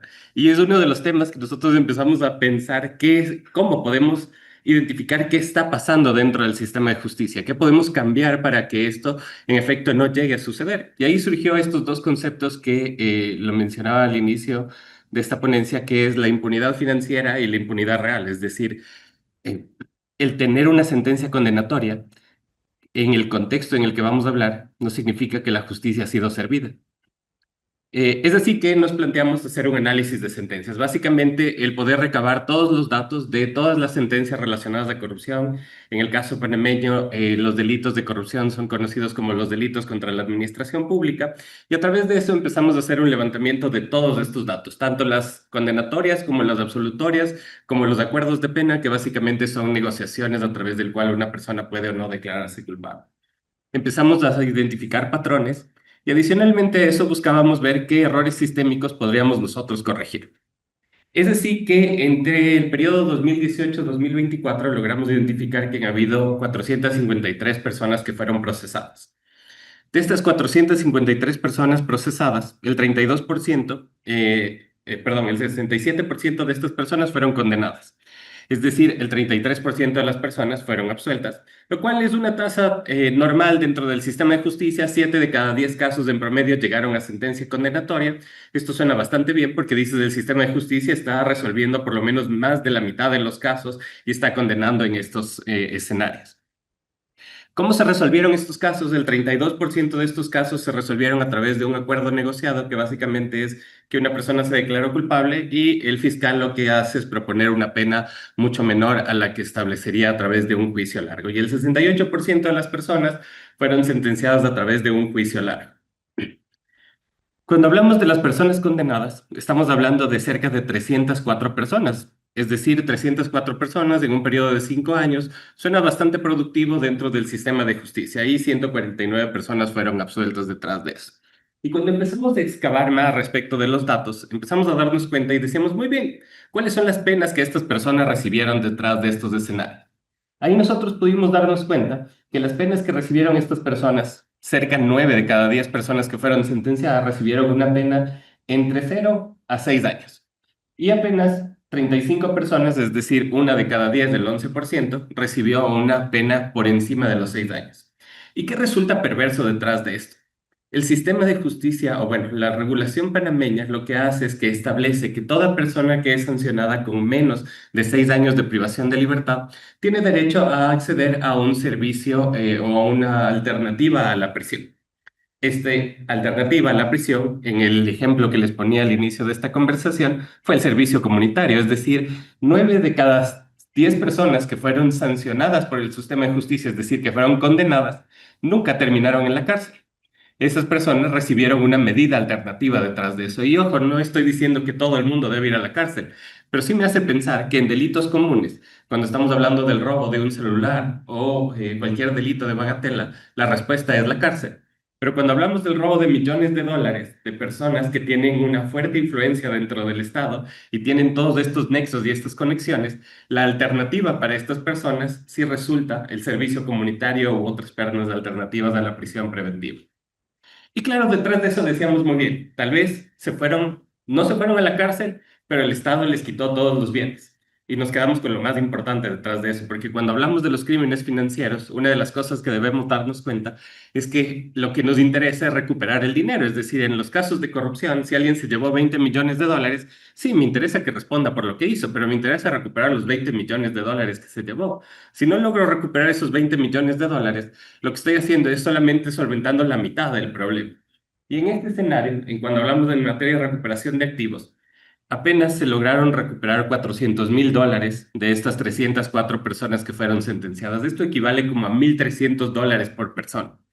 Se dan cuenta que también en este escenario empieza a existir una brecha de decir, muy bien, no lo condené, no lo metí preso, pero tampoco recuperé el dinero. Y entonces aquí uno de los mayores retos radica en darnos cuenta qué es lo que está sucediendo. Es decir, a pesar de conseguir una sentencia condenatoria, estoy teniendo dos escenarios de impunidad. El primer escenario de impunidad, en donde esta persona sale y disfruta de la libertad, sea a través del servicio comunitario, dentro de la prisión, dentro de una de las mansiones que les pertenece, etcétera. Y del otro lado nos damos cuenta que se quedaron con todo el dinero que se robaron. Es decir, el Estado no tuvo la capacidad de recuperar esos recursos y a través de la poca recuperación de esos recursos, estas personas simplemente disfrutaron dentro de esos valores. ¿Y qué se encuentra detrás de esto? Es decir, podemos darnos cuenta de un modelo de debilidad institucional, es decir, ¿qué está sucediendo? ¿Por qué se están llegando a acuerdos negociados en donde no se recupera dinero? Para ponerles un modelo, el modelo estadounidense, cuando logra hacer un acuerdo con una persona, le pide tres cosas mínimo: que se declare culpable, la segunda, que se recuperen los activos producto del ilícito, y la tercera, que provea información suficiente para poder continuar investigando otro tipo de casos. Ese escenario no lo encontramos. Es decir, no encontramos toda esta información de decir, a partir de esta sentencia en donde se redujo la pena de esta persona, simplemente esta persona nos dio información o devolvió estos activos que eran producto de estos ilícitos. Y ahí vemos la debilidad institucional del sistema de justicia, donde también otra hipótesis detrás de eso es que, qué extraño que todo el mundo, es decir, 9 de cada 10 personas, reciban una condena dentro de los primeros 6 años o hasta 6 años, que es lo que le permite acceder a esta dinámica de suplir la prisión de la persona por un servicio comunitario o cualquier otra alternativa a la prisión preventiva. Y claro, ahí hay que identificar qué es lo que está sucediendo, cómo están llegándose esos números. Pero en efecto, estas eran sentencias condenatorias. En este caso, todos los casos habían sido ejecutoriados. Para quienes no son abogados, el decir ejecutoriado significa básicamente que no hay nada más que hacer respecto a ese caso. Se agotaron todos los escenarios posibles, así que esa es la última sentencia que se tiene respecto de ese caso. Así que estábamos pensando en cómo podemos transformar ese escenario. ¿Cómo cambiamos estas dinámicas sin necesidad del sistema judicial? Y una de las primeras cosas que decíamos es, estas personas son personas poderosas dentro de la sociedad, son personas que ocupan espacios de poder y son personas que son ampliamente conocidas y de alguna manera respetadas dentro de estos contextos. ¿Cómo podemos cambiar ese escenario? Y lo primero que decidimos hacer fue exponer los nombres. Es decir, si bien las sentencias son públicas, lo que no es pública es la sistematización de la información. Es decir, el día de mañana yo no me puedo meter a un sistema y decir, Diego Tipán ha sido sentenciado y no sé si es que voy a encontrar o no esa información. Y este es uno de los escenarios donde dijimos, muy bien, creemos una página web. En esta página web pongamos todas las sentencias de las personas que han sido sentenciadas por corrupción en Panamá y pongamos todos sus nombres. Toda esta información es pública, está en una sentencia pública, así que no estamos violando ningún tipo de ley de protección de datos personales. A raíz de eso dijimos, muy bien, tenemos esta información, ¿qué más podemos hacer con esta información? Y lo primero que se nos ocurrió fue ir a hablar con los bancos. ¿Por qué fuimos a hablar con los bancos? Porque los bancos tienen un modelo que se denomina el modelo de compliance, que básicamente es conoce a tu cliente. No le abras una cuenta a un cliente que no confías. Y les pregunto, si es que ustedes fueran el oficial de cumplimiento de un banco y tienen la información de una persona que ha sido sentenciada por un caso de corrupción, ¿le abrirían o no una cuenta bancaria en su banco? La respuesta de los oficiales de cumplimiento a los bancos en Panamá fue no. Les dimos toda esta información y aspiramos, no tenemos certeza detrás de eso, que se hayan cerrado todas estas cuentas o se hayan limitado el acceso al sistema financiero. Lo cual no es una sanción criminal, pero es una sanción que se puede establecer en razón de obtener una sentencia. Es decir, le cerraste la puerta del sistema financiero y ¿quién de nosotros no se vería complicada su vida en el momento en el que no tiene acceso a una tarjeta de crédito, a una cuenta de ahorros, a una cuenta bancaria, a una transferencia nacional o internacional? La segunda fue, ¿a quién más le podía interesar esto? Y fuimos a golpear las puertas de todas las embajadas posibles. Y les fuimos a entregar el listado de todas las personas sentenciadas por corrupción. Y les dimos todos estos nombres. Y aspiramos que las secciones consulares dentro de estas embajadas hayan puesto esta información y el día de mañana todas estas 304 personas que fueron sentenciadas por corrupción simplemente no tengan acceso a una visa. Y esto también va a limitar su movilidad, lo cual también es un impacto que genera dentro de estas personas, porque como les decía, son personas poderosas dentro de la sociedad, que el viajar al exterior es solamente parte del convivir en ese círculo o en ese estatus. Y finalmente, estábamos también pensando en el ámbito empresarial. Fuimos a hablar con las cámaras de comercio y a las cámaras de comercio les dimos toda esta información. Y les dimos toda esta información porque el día de mañana, si es que yo quisiera hacer negocios con una persona, lo primero que me preguntaría es si esa persona tiene antecedentes penales. Y en razón de eso, ahora las cámaras de comercio en Panamá tienen la información de quién tiene antecedentes penales, es decir, quién ha sido sentenciado por corrupción. Y detrás de eso decíamos, muy bien, no fueron sancionados por el sistema de justicia, pero la información pública que produce el sistema de justicia cuando es adecuadamente sistematizada nos puede ayudar a darnos cuenta de patrones que están sucediendo, cómo corregimos esos patrones y a su vez cómo esta información pública puede ayudar a actores privados para poder tomar decisiones y poder bloquear a estas personas que han estado vinculadas en temas de corrupción. Al igual que hicimos antes, esta es la página web. Revisen los nombres, vean si hay alguna persona, compartan esos nombres y de esa manera estas personas corruptas van a seguir pagando por lo que hicieron. Gracias. Muy bien, muchas gracias Diego por tu presentación. Muy interesante analizar caso por caso y la manera como está la situación en Panamá sobre estas sentencias y el caso de la Corte Suprema, del hijo de la Corte Suprema. Vamos ahora con las preguntas para poder irlo resolviendo. No sé si es que levantan la mano igual en el Zoom o si es que quieren escribir su pregunta, de igual manera le vamos a dar lectura. Es un comentario y una pregunta para Giovanna. O sea, justo me gustó mucho tu presentación porque me parece que empezar a hacer esos cruces con perspectiva de género es muy importante, pensando en que, bueno, también promovido por los estereotipos de género, pareciera que hay como esta visión de que las mujeres tienen una naturaleza pues mucho más pura o mucho más de cuidado y por eso administran mejor, cuando en realidad pues es más una cuestión de sí, ¿no? De un estereotipo y todos pudieran estar en esas condiciones en posibilidad de cometer algún acto de corrupción.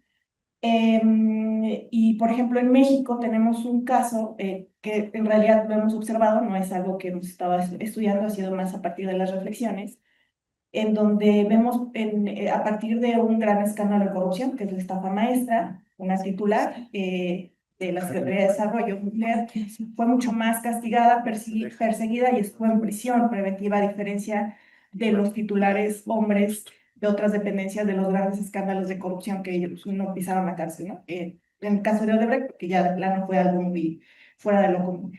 Entonces, a mí me gustaría saber si, por ejemplo, en este estudio han pensado analizar no solo desde la percepción, sino también desde la función de las instituciones de investigación y sanción. Porque, por ejemplo, nosotras investigando otro tipo de sanciones de funcionarios por actos de corrupción, vimos que efectivamente las mujeres que ostentan el poder o que son servidoras públicas son menos investigadas o menos sancionadas, a diferencia de los hombres, ¿no? Pero sí llegamos a encontrar una que otra sentencia en donde era mucho más dura hacia una mujer que hacia los hombres, aunque eran menos investigadas. Entonces me parecería interesante saber si por ahí hay alguna ruta de investigación y también si pues después nos pueden compartir el estudio, encantadas, y eso pues nada, felicidades. Vamos con la pregunta de Ariana. Ariana, ya eres coanfitriona, ya puedes utilizar tu micrófono y tu cámara también. Sí, hola. Muchas gracias por las presentaciones. Realmente mi pregunta es muy sencilla y técnica para Giovanna. Quisiera saber la motivación o cuál fue el criterio para haber usado estudiantes en el experimento y en este caso la representatividad de la muestra y posteriormente cómo generalizar los resultados, y si ella pudiera un poco puntualizar cuando se refirió al tema de poder estadístico, no recuerdo si fue el primer tratamiento, donde indicó que, bueno, por falta, no sé si de tiempo o de diseño del experimento o de participantes, la persona, el ciudadano en este caso, no creo que fue considerado hombre o mujer, no recuerdo muy bien, pero son más que nada consultas técnicas. Muchas gracias. Entonces, primero para Saraí, este estudio que yo estoy haciendo no nos permite mirar este caso de sanciones como ya con hechos, como un poco lo que nos estaba mostrando ahorita Diego, ¿no? Pero justo ahorita lo que Diego estaba mostrando y lo que tú me estabas preguntando, para Colombia, y aquí lanzo la idea también por si alguien lo quiere hacer, está justo estos casos de corrupción que hay también de castigo que recopiló Transparencia por Colombia, que vimos ayer en la sesión que Sandra nos mostró con esto de Monitor Ciudadano, y ahí se puede diferenciar por género. Entonces sí lo podríamos saber. O sea, un poco lo que hizo Diego, y de hecho también yo lo pensé en algún momento, podríamos diferenciar porque están los casos, están los nombres. Entonces es simplemente pues construir la base de datos, pues no es simplemente lleva mucho tiempo, ya vemos construir bases de datos lleva tiempo. Construyamos la base de datos, diferenciemos por género y veamos si hay diferencias en la magnitud de los castigos. Entonces, no es difícil de hacerlo, sobre todo porque ya están los datos, tenemos las sentencias, no solo está estas que nos mostró Diego de Panamá, aquí están estos casos que están para Colombia también y en diferentes países. No sé si Diego después nos puede compartir porque él ha tenido experiencia en eso, si se puede adquirir en otros países, en Ecuador también. Entonces, sí se podría construir, estoy segura que en México también podríamos construir la base de datos, incluso la podríamos hacer más comparada y cómo vemos entonces hay diferencias por géneros en cuanto a castigo, en cuanto se castiga más. Esto que nos mostró Diego me encantó también, ahí podemos ver diferencias por género, entonces sí. Bueno, para responder las preguntas de Ariana. ¿Por qué decimos usar estudiantes? Bueno, usualmente cuando hacemos experimentos de este tipo se usan estudiantes porque se les paga, bueno, eso no lo dije, les pagamos, damos incentivos a que respondan, ¿no? En este experimento de viñetas pagué con bonos para participar en un sorteo de bono de dinero de una cadena pública acá que ellos pueden usar y pueden comprar aquí en Colombia. Entonces a los estudiantes y a las personas en general participantes de estos experimentos se les paga. Pagarles a estudiantes pues es mucho más fácil porque sale pues, más barato porque siempre hay que darles un incentivo. Y además, pues es más fácil lo que llamamos la convocatoria, como que ellos se inscriban. Lo que les dije, yo en principio tuve 400 inscritos e inscritas, pero solo 140 me respondieron. Hasta ahora, voy a ver si tengo todavía como unos días más en los cuales puedo recoger datos, entonces la próxima semana a lo mejor voy a intentar recoger un poquito más de datos a ver si logro alcanzar más.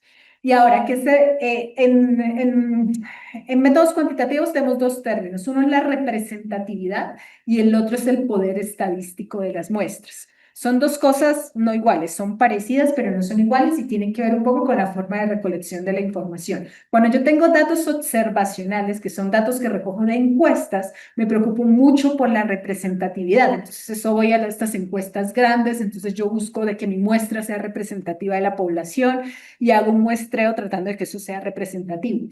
Pero cuando hago experimentos, en realidad no me estoy preocupando tanto por la representatividad más que por el poder estadístico.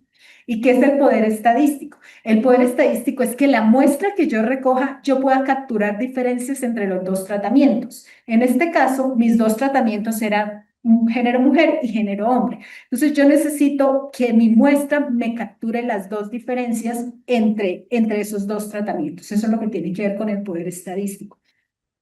¿De qué depende el poder estadístico? El poder estadístico depende de qué tan grande es esa diferencia. Es decir, si la diferencia entre las percepciones son muy grandes de que vamos a hacer el primer caso, entre hombres y mujeres que son más corruptos y la diferencia entre las percepciones son muy grandes, yo con poquita muestra ya tengo mucho poder estadístico porque las diferencias son muy grandes, entonces con poquita muestra yo ya puedo encontrar diferencias significativas. Pero ¿qué pasa? Si las diferencias en realidad son muy pequeñitas, que es lo que yo creo que pasa de pronto con las probabilidades de denuncia, que la diferencia, ok, puede ser que sí haya diferencias por género, pero la diferencia es muy chiquitita, yo necesito más muestra y por eso no lo alcanzo a poder porque mi poder estadístico es mucho más pequeño. Entonces, creo que esas eran más que todas las preguntas de Ariana sobre las partes técnicas. No sé si tiene alguna otra. Ok, genial. Listo. Bueno, ya muchas gracias. Hola, la primera pregunta es para Emilio. Yo soy chileno, también estoy trabajando en el tema de municipalidades. En la sesión pasada estuvo María Jaraquemá, estuvo hablando sobre un proyecto de investigación que están haciendo con Nicolás Lago, en que básicamente decían de que existe una mejoría con respecto a la implementación de medidas de integridad en municipalidades y una de las hipótesis que ellos estaban manejando era que a partir de la ley que limitó la reelección de alcalde, podía estar eso conectado a esta mejora. Entonces, Emilio, mi pregunta es si en el estudio que ustedes hicieron también notaron, ¿cierto?, este componente o si alcanzaron a abarcarlo con respecto al estudio de municipalidades que ustedes estaban haciendo. Tengo una pregunta también para Diego. Entonces, nosotros en Chile tuvimos un problema similar. Entonces, había, desde el punto de vista procesal, efectividad en la investigación y también en la condena, o sea, gente que había cometido delitos de corrupción, efectivamente estaban siendo condenados, pero cuando eran condenados, dado que la ley, ¿cierto?, otorga esta facultad al juez de modificar, ¿cierto?, la sentencia, en vez de una sentencia privativa de libertad a una sentencia, ¿cierto?, por ejemplo, con alguna de estas sanciones alternativas, dado que la facultad legal existe, el juez la aplica, ¿cierto? Porque básicamente es lo que dice la ley. El 2018 modificamos la ley y se aumentaron las penas, ¿ya? Y por lo tanto, alguna clase de delitos de corrupción ahora tienen delitos, o sea, una sanción privativa de libertad efectiva. Entonces mi pregunta es si en Panamá ustedes han tenido también esta conversación, esta discusión, ¿cierto?, a nivel parlamentario, porque lo que yo veo es que, claro, o sea, lo que ustedes están tratando de hacer es aumentar más bien la sanción social, por así decirlo, pero va a llegar un punto en que eso no es sostenible, ¿me entiendes?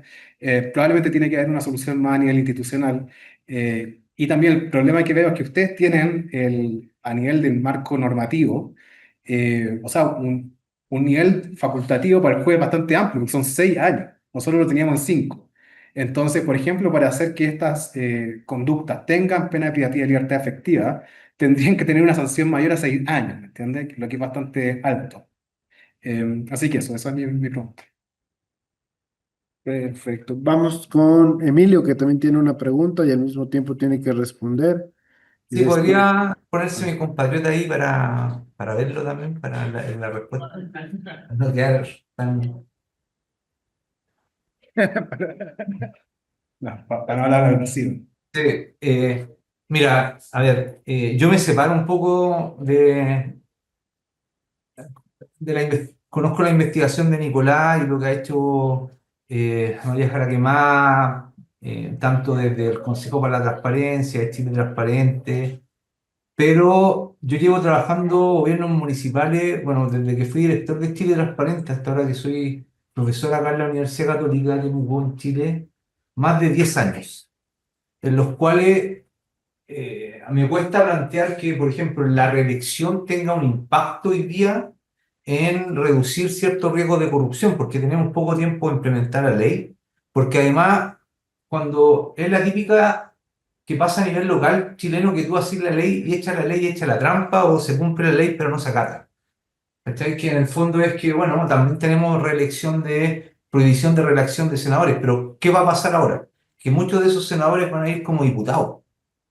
Acá en la región de la Araucanía, muchos de los que eran senadores ahora van a ir como diputados. Entonces, no basta solamente con una ley de reelección, porque yo me alejo un poco también de los indicadores más cuantitativos para medir corrupción, porque trabajé mucho tiempo, conozco el índice de percepción de corrupción y es un índice de percepción, no un índice de hecho, porque los índices de hechos de corrupción no los pueden medir por la subdeclaración. Entonces yo me he metido más en el tema del funcionamiento de los municipios al interior. Y lo que te dicen, acabo de ganar otro fondecito a propósito sobre la reelección y el patronazgo, cómo se designan los nombramientos al interior de los municipios, es que no solo el alcalde es el que comete corrupción, también son los concejales. Entonces, cuando tú dices voy a limitar la reelección, es pensar que en la figura del alcalde recae todo acto de corrupción, cuando eso no es necesariamente así. Es distinto también una diferenciación que hay que hacer, que es entre el funcionario público y el funcionario de carrera, el funcionario político y el funcionario de carrera. Donde parece que hay más casos de corrupción, si uno ve la sentencia a nivel municipal, es en el funcionario de confianza política y no en el funcionario de carrera. El funcionario de confianza política específicamente, o el funcionario que entra a honorario, que entra por un determinado momento. Por lo tanto, también uno tiene que tomar en consideración que es muy distinto hablar de corrupción de alcalde que de corrupción municipal, porque son dos unidades de observación totalmente distintas. Tú puedes ser nosotros entrevistamos alcaldes que ganan una elección de procesos muy largos de periodos anteriores donde se encuentran con una cultura de la corrupción que si no se meten en ella, pierden su legitimidad para controlar al grupo dentro del municipio. Entonces, los cambios que se pueden realizar tienden a ser o poco factibles o tienes que dar vuelta culturalmente esa forma de organización. Por lo tanto, yo diría que una buena línea de investigación, pero no lo suficiente, sobre todo por el periodo que está funcionando la ley. Uno podría hacer otras distinciones. Si las candidaturas independientes tienen menor propensión a corrupción que las candidaturas partidarias en un municipio. No lo sabemos. ¿Cuál es la influencia que tienen hoy día, por ejemplo, sobre todo en el mundo rural, los sectores evangélicos? Porque hoy día todos los municipios están creando la oficina de asuntos religiosos, en la vinculación del municipio. Es muy distinto el municipio de Las Condes, que queda en una zona privilegiada de Chile, a un municipio de la 9ª región donde tú tienes 8 personeros públicos funcionarios. Por ejemplo, implementar sistemas de alta dirección pública es ineficaz, no te va a resultar. Entonces, justamente lo que yo relevo en mis investigaciones tiene que ver con aspectos que son más allá del aspecto legal, más allá del aspecto medicional, si tú quieres, de los indicadores, es el tema de las dinámicas locales que se dan específicamente y de las variables institucionales que están en juego y agenciales. Esto es muy institucional y agencial en el fondo. Códigos de ética, no basta tú con que digas, por ejemplo, vino el Consejo para la Transparencia en la 9ª región, hace muy poco, y tenían casi todos códigos de ética, pero me dice, pero realmente ninguno es código de ética. Entonces, si tú pones el indicador, ¿tiene código de ética? Sí, pero después te vas a revisar si ese código de ética previene algo, no. Es muy distinta la medición que tú establezcas a nivel municipal. Entonces, a mí me gusta trabajar más con focus groups, me gusta trabajar más con entrevista en profundidad y a otra con experimentos y ecuaciones factoriales, que tienen que ver más bien con tolerancia a la corrupción, percepción de la corrupción, legitimación de la corrupción.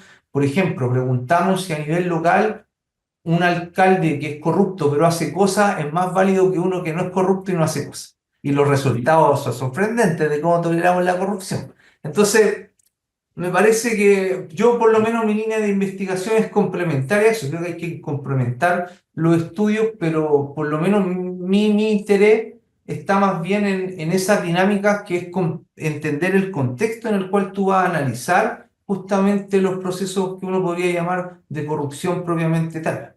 No lo veo tan a nivel macro. Y la pregunta que quería hacer era justamente a Ivana, que a nosotros nos dan diferencia en torno a la edad, la interacción. Si tú interactúas edad con género, los resultados son muy distintos cuando solo tú pones de alguna manera como variable independiente el género.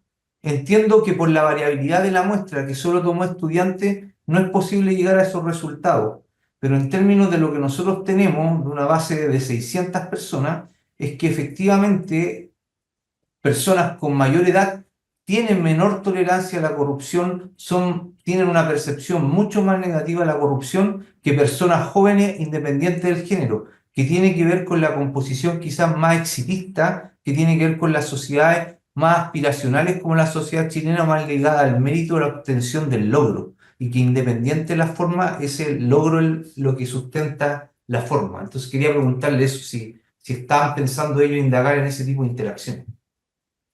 Tenemos muchas preguntas. Bueno, entonces primero voy a responder. Yo incluyo la edad como una de mis variables dependientes, solo es un poquito significativa en denuncias, si no estoy mal, no me acuerdo si es en denuncia o en riesgos, en cómo se percibe el riesgo, no recuerdo. Entonces, cuando ya controlo por el factor, o sea, ya hizo el efecto de la edad. No he hecho la interacción, pero si no me dio significativa en un principio, en teoría no debería tener ningún efecto la interacción. La voy a probar. Y si tengo variabilidad en la edad. No mostré, porque se me olvidó poner las estadísticas descriptivas, pero tengo variabilidad en edad porque aunque eran estudiantes universitarios, como pues mi universidad es privada, como que tengo mucha variabilidad, tengo desde 18 años era el mínimo, eso sí, el mínimo para participar era 18 años, hasta personas de 49 años. Entonces tengo bastante variabilidad en la edad. Igual podría poner la interacción, pero como ya la tengo eso, yo ya estoy controlando por la edad todos los modelos, entonces no debería encontrar ninguna significancia ahí, pero igual, y es algo que podría mirar. No sé si lo que tú encontraste de la muestra, supongo que igual fue un estudio observacional, supongo, de lo que me estás hablando de la muestra de 600 personas. Entonces, pues, ahí puede ser como un poquito diferente, pero sí, o sea, particularmente en este estudio, sí controlo también ahí por la edad. Bueno, además de eso tenía una pregunta para Diego and a comment for Ines.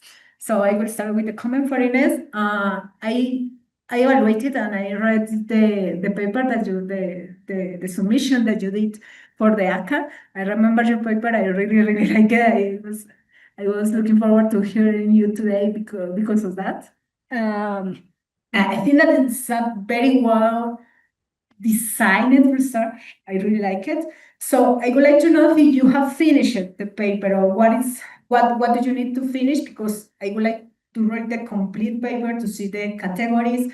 I need to see very well the categories. Yeah, so that is the common question, but I really like your research.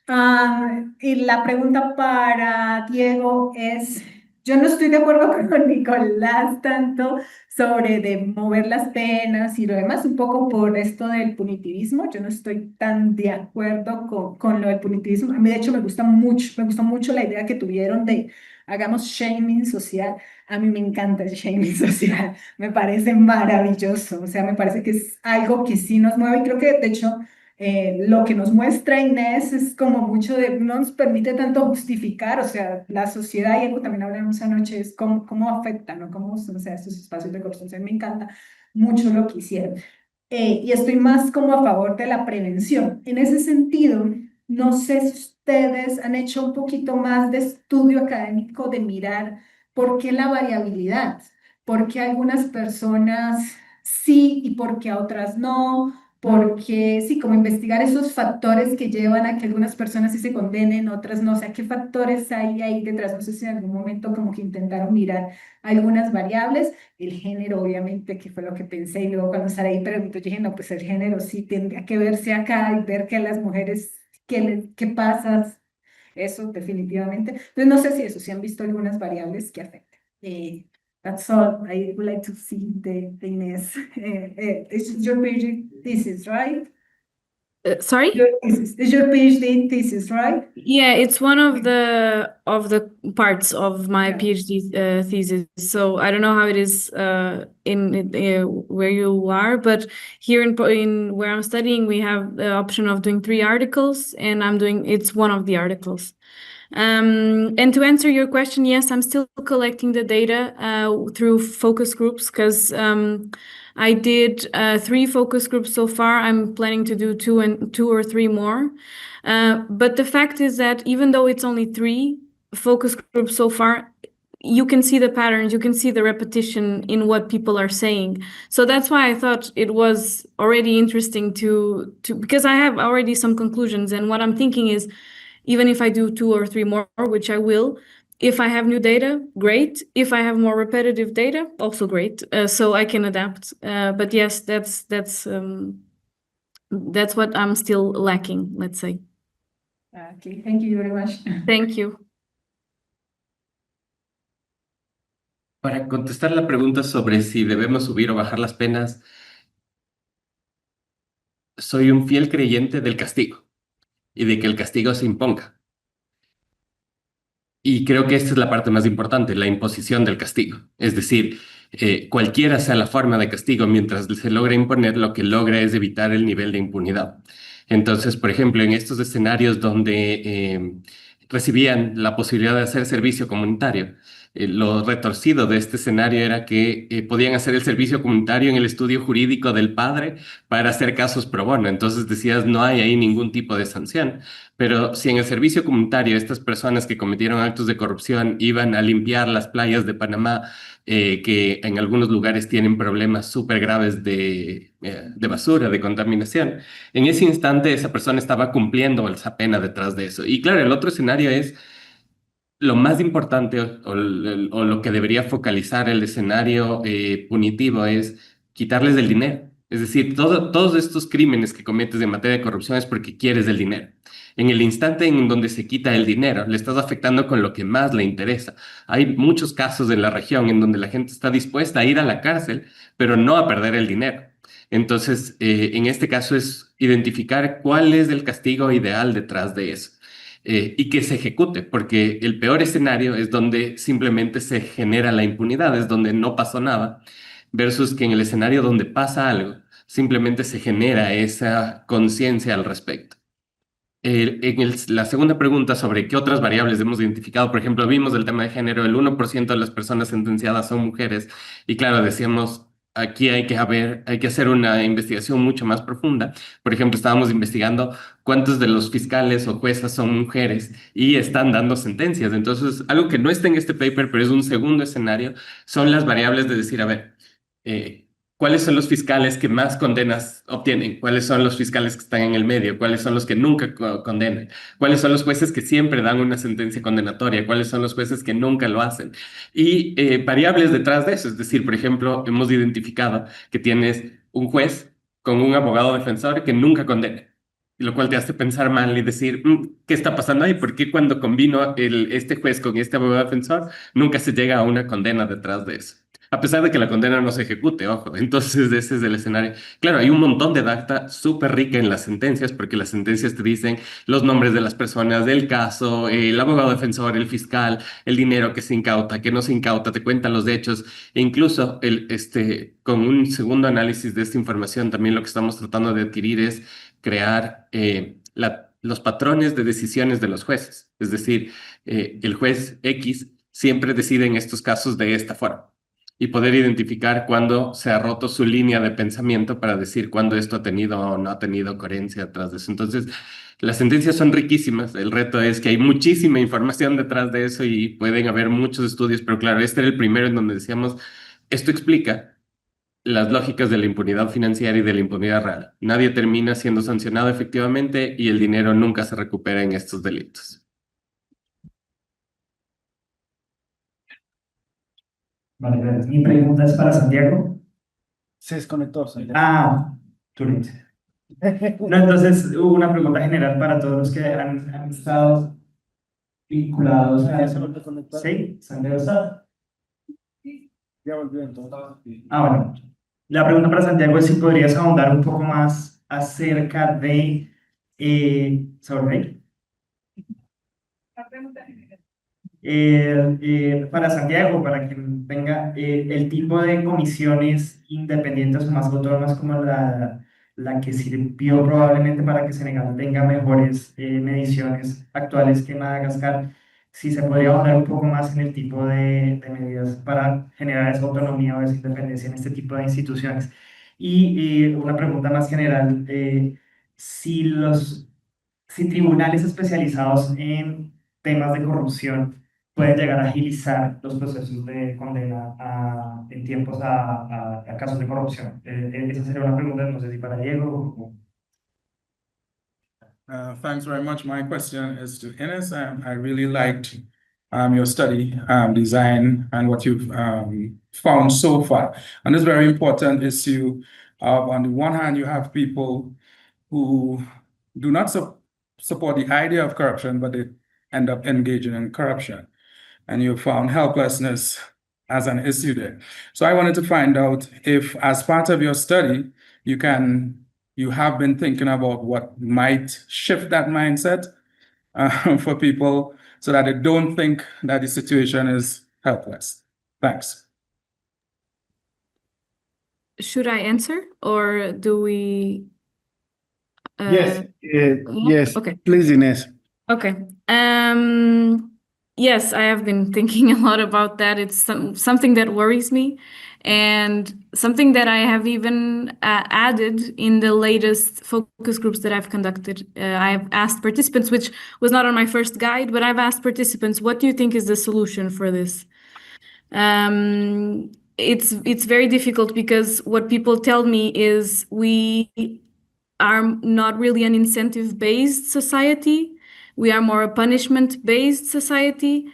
So while there's this impunity that you won't get caught, and even if you do, there are no consequences because everyone does it, it's very difficult to change this mindset. What I've looked at, particularly in access of healthcare and public services in general, this is only a brief thing that I looked at, is that, for example, in the case of Estonia, they have digitalized everything. So if you want to access, for example, to book an appointment at the doctor, you have to do it through digital services, and you cannot ask someone to do it for you, or there is no way of cutting in line, because if someone books an appointment for you and for some reason wants you to cut in line, they have to justify it also. There's a paper or a digital trail in this case.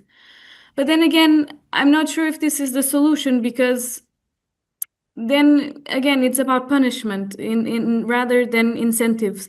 I think it's very much a value-based thing. And it's something that will take a lot of time to change, and I haven't reached a conclusion or any solution yet, but it's something that I've been thinking about a lot. Una pregunta sobre el tema de justicia especializada. Tuve la oportunidad de ser parte del equipo que implementó un modelo de justicia anticorrupción en Ecuador, con unos jueces que están focalizados en la ciudad de Quito. La idea detrás de eso estaba relacionada en que decidir sobre casos de corrupción en lugares pequeños es complejo en razón de la fuerte influencia que puede existir en esos lugares pequeños. Adicionalmente, con los niveles de violencia que pueden estar asociados a estos escenarios. Así que se crea una corte que tiene competencia nacional en la ciudad de Quito, y la idea era ver qué tan rápido podían resolver los casos. Cuando empiezas a comparar cómo se resuelven los casos en el un escenario y en el otro escenario, la diferencia es abismal. Claro, tienes un juez que se especializa en estos temas, que entiende estas dinámicas, y del otro lado tienes un juez penal que conoce todos los crímenes, y a pesar de que parezca que los jueces deben conocer sobre todos los crímenes, entender la complejidad de cada escenario criminal requiere una formación especializada. Es decir, cuando hablo de delitos de violencia de género, entender todo el contexto relacionado a la violencia de género requiere una formación especializada, es igual que en materia de corrupción o en materia de criminalidad organizada, porque estamos hablando de delitos de alta complejidad, a diferencia de un robo, en donde encuentras a la persona, encuentras lo que se robó, recurres a un testimonio y básicamente tienes resuelto el caso detrás de eso. En estos otros escenarios es mucho más complejo porque requiere análisis financieros, una red de testigos, etc. En el escenario donde se construye un juez especializado y ese juez especializado empieza a dar respuesta, cuando logras acuerdos negociados, estás resolviendo los casos en alrededor de 6 meses. Cuando logras juicios, estás resolviendo eso en un periodo de 15 meses. Y cuando lo comparas con el sistema de justicia fuera del modelo especializado, esto se demora hasta 2 veces más de lo que se está tomando. Pero claro, el tiempo no necesariamente es un factor decisivo de que estás condenando. Pero por poner un ejemplo, en las mediciones que hemos hecho de los jueces especializados de anticorrupción, estos jueces tienen una tasa de resolución de casos de que cada 10 casos que entran a esa corte, 8 terminan en sentencia condenatoria, lo que significa que tienen una fuerte apreciación de los casos, pero también te muestra esos 2 casos que no son resueltos, que el sistema está funcionando. Es decir, no todo caso que te trae la fiscalía y te presenta en un juzgado tiene que terminar en una sentencia condenatoria, porque solamente te transformas en una fábrica de sentencias. Pero del otro lado, esos 2 casos que no son resueltos, pues te permite analizar y decir, a pesar de que están resolviendo bastantes casos, están resolviendo también o están decidiendo no condenar a personas cuando no encuentran la evidencia suficiente. Y esto es una ventaja detrás de eso. ¿Qué cosas negativas hemos encontrado en este escenario? Es que, por ejemplo, cuando hablamos de delitos de lavado de activos y se investigan a personas políticamente expuestas, que básicamente son personas poderosas, cuando se investiga una persona normal por lavado de activos, el juicio se resuelve en los tiempos que te estaba mencionando. Cuando estamos investigando a los poderosos, es decir, a un viceministro, a un subsecretario, a un ministro, a un general, etcétera, ese tiempo se triplica en ese escenario en particular. Entonces te das cuenta que no solamente es que conozcas sobre el caso, sino quién es la persona investigada en el caso. A breves rasgos, los estudios que estamos levantando respecto a este escenario donde se demoran 3 veces más cuando tienes a estas personas con estas características, se debe a que las personas con estas características tienen muchos recursos monetarios para poder interponer una serie de apelaciones dentro de las cortes, lo que hace que el proceso se dilate significativamente, versus que quien no tiene esos recursos, pues simplemente no puede poner todos estos incidentes y no hacer que se dilate el escenario. Pero sí, una justicia especializada resuelve los casos, pero también mejora la calidad de la resolución de casos porque entienden la problemática desde una perspectiva mucho más profunda.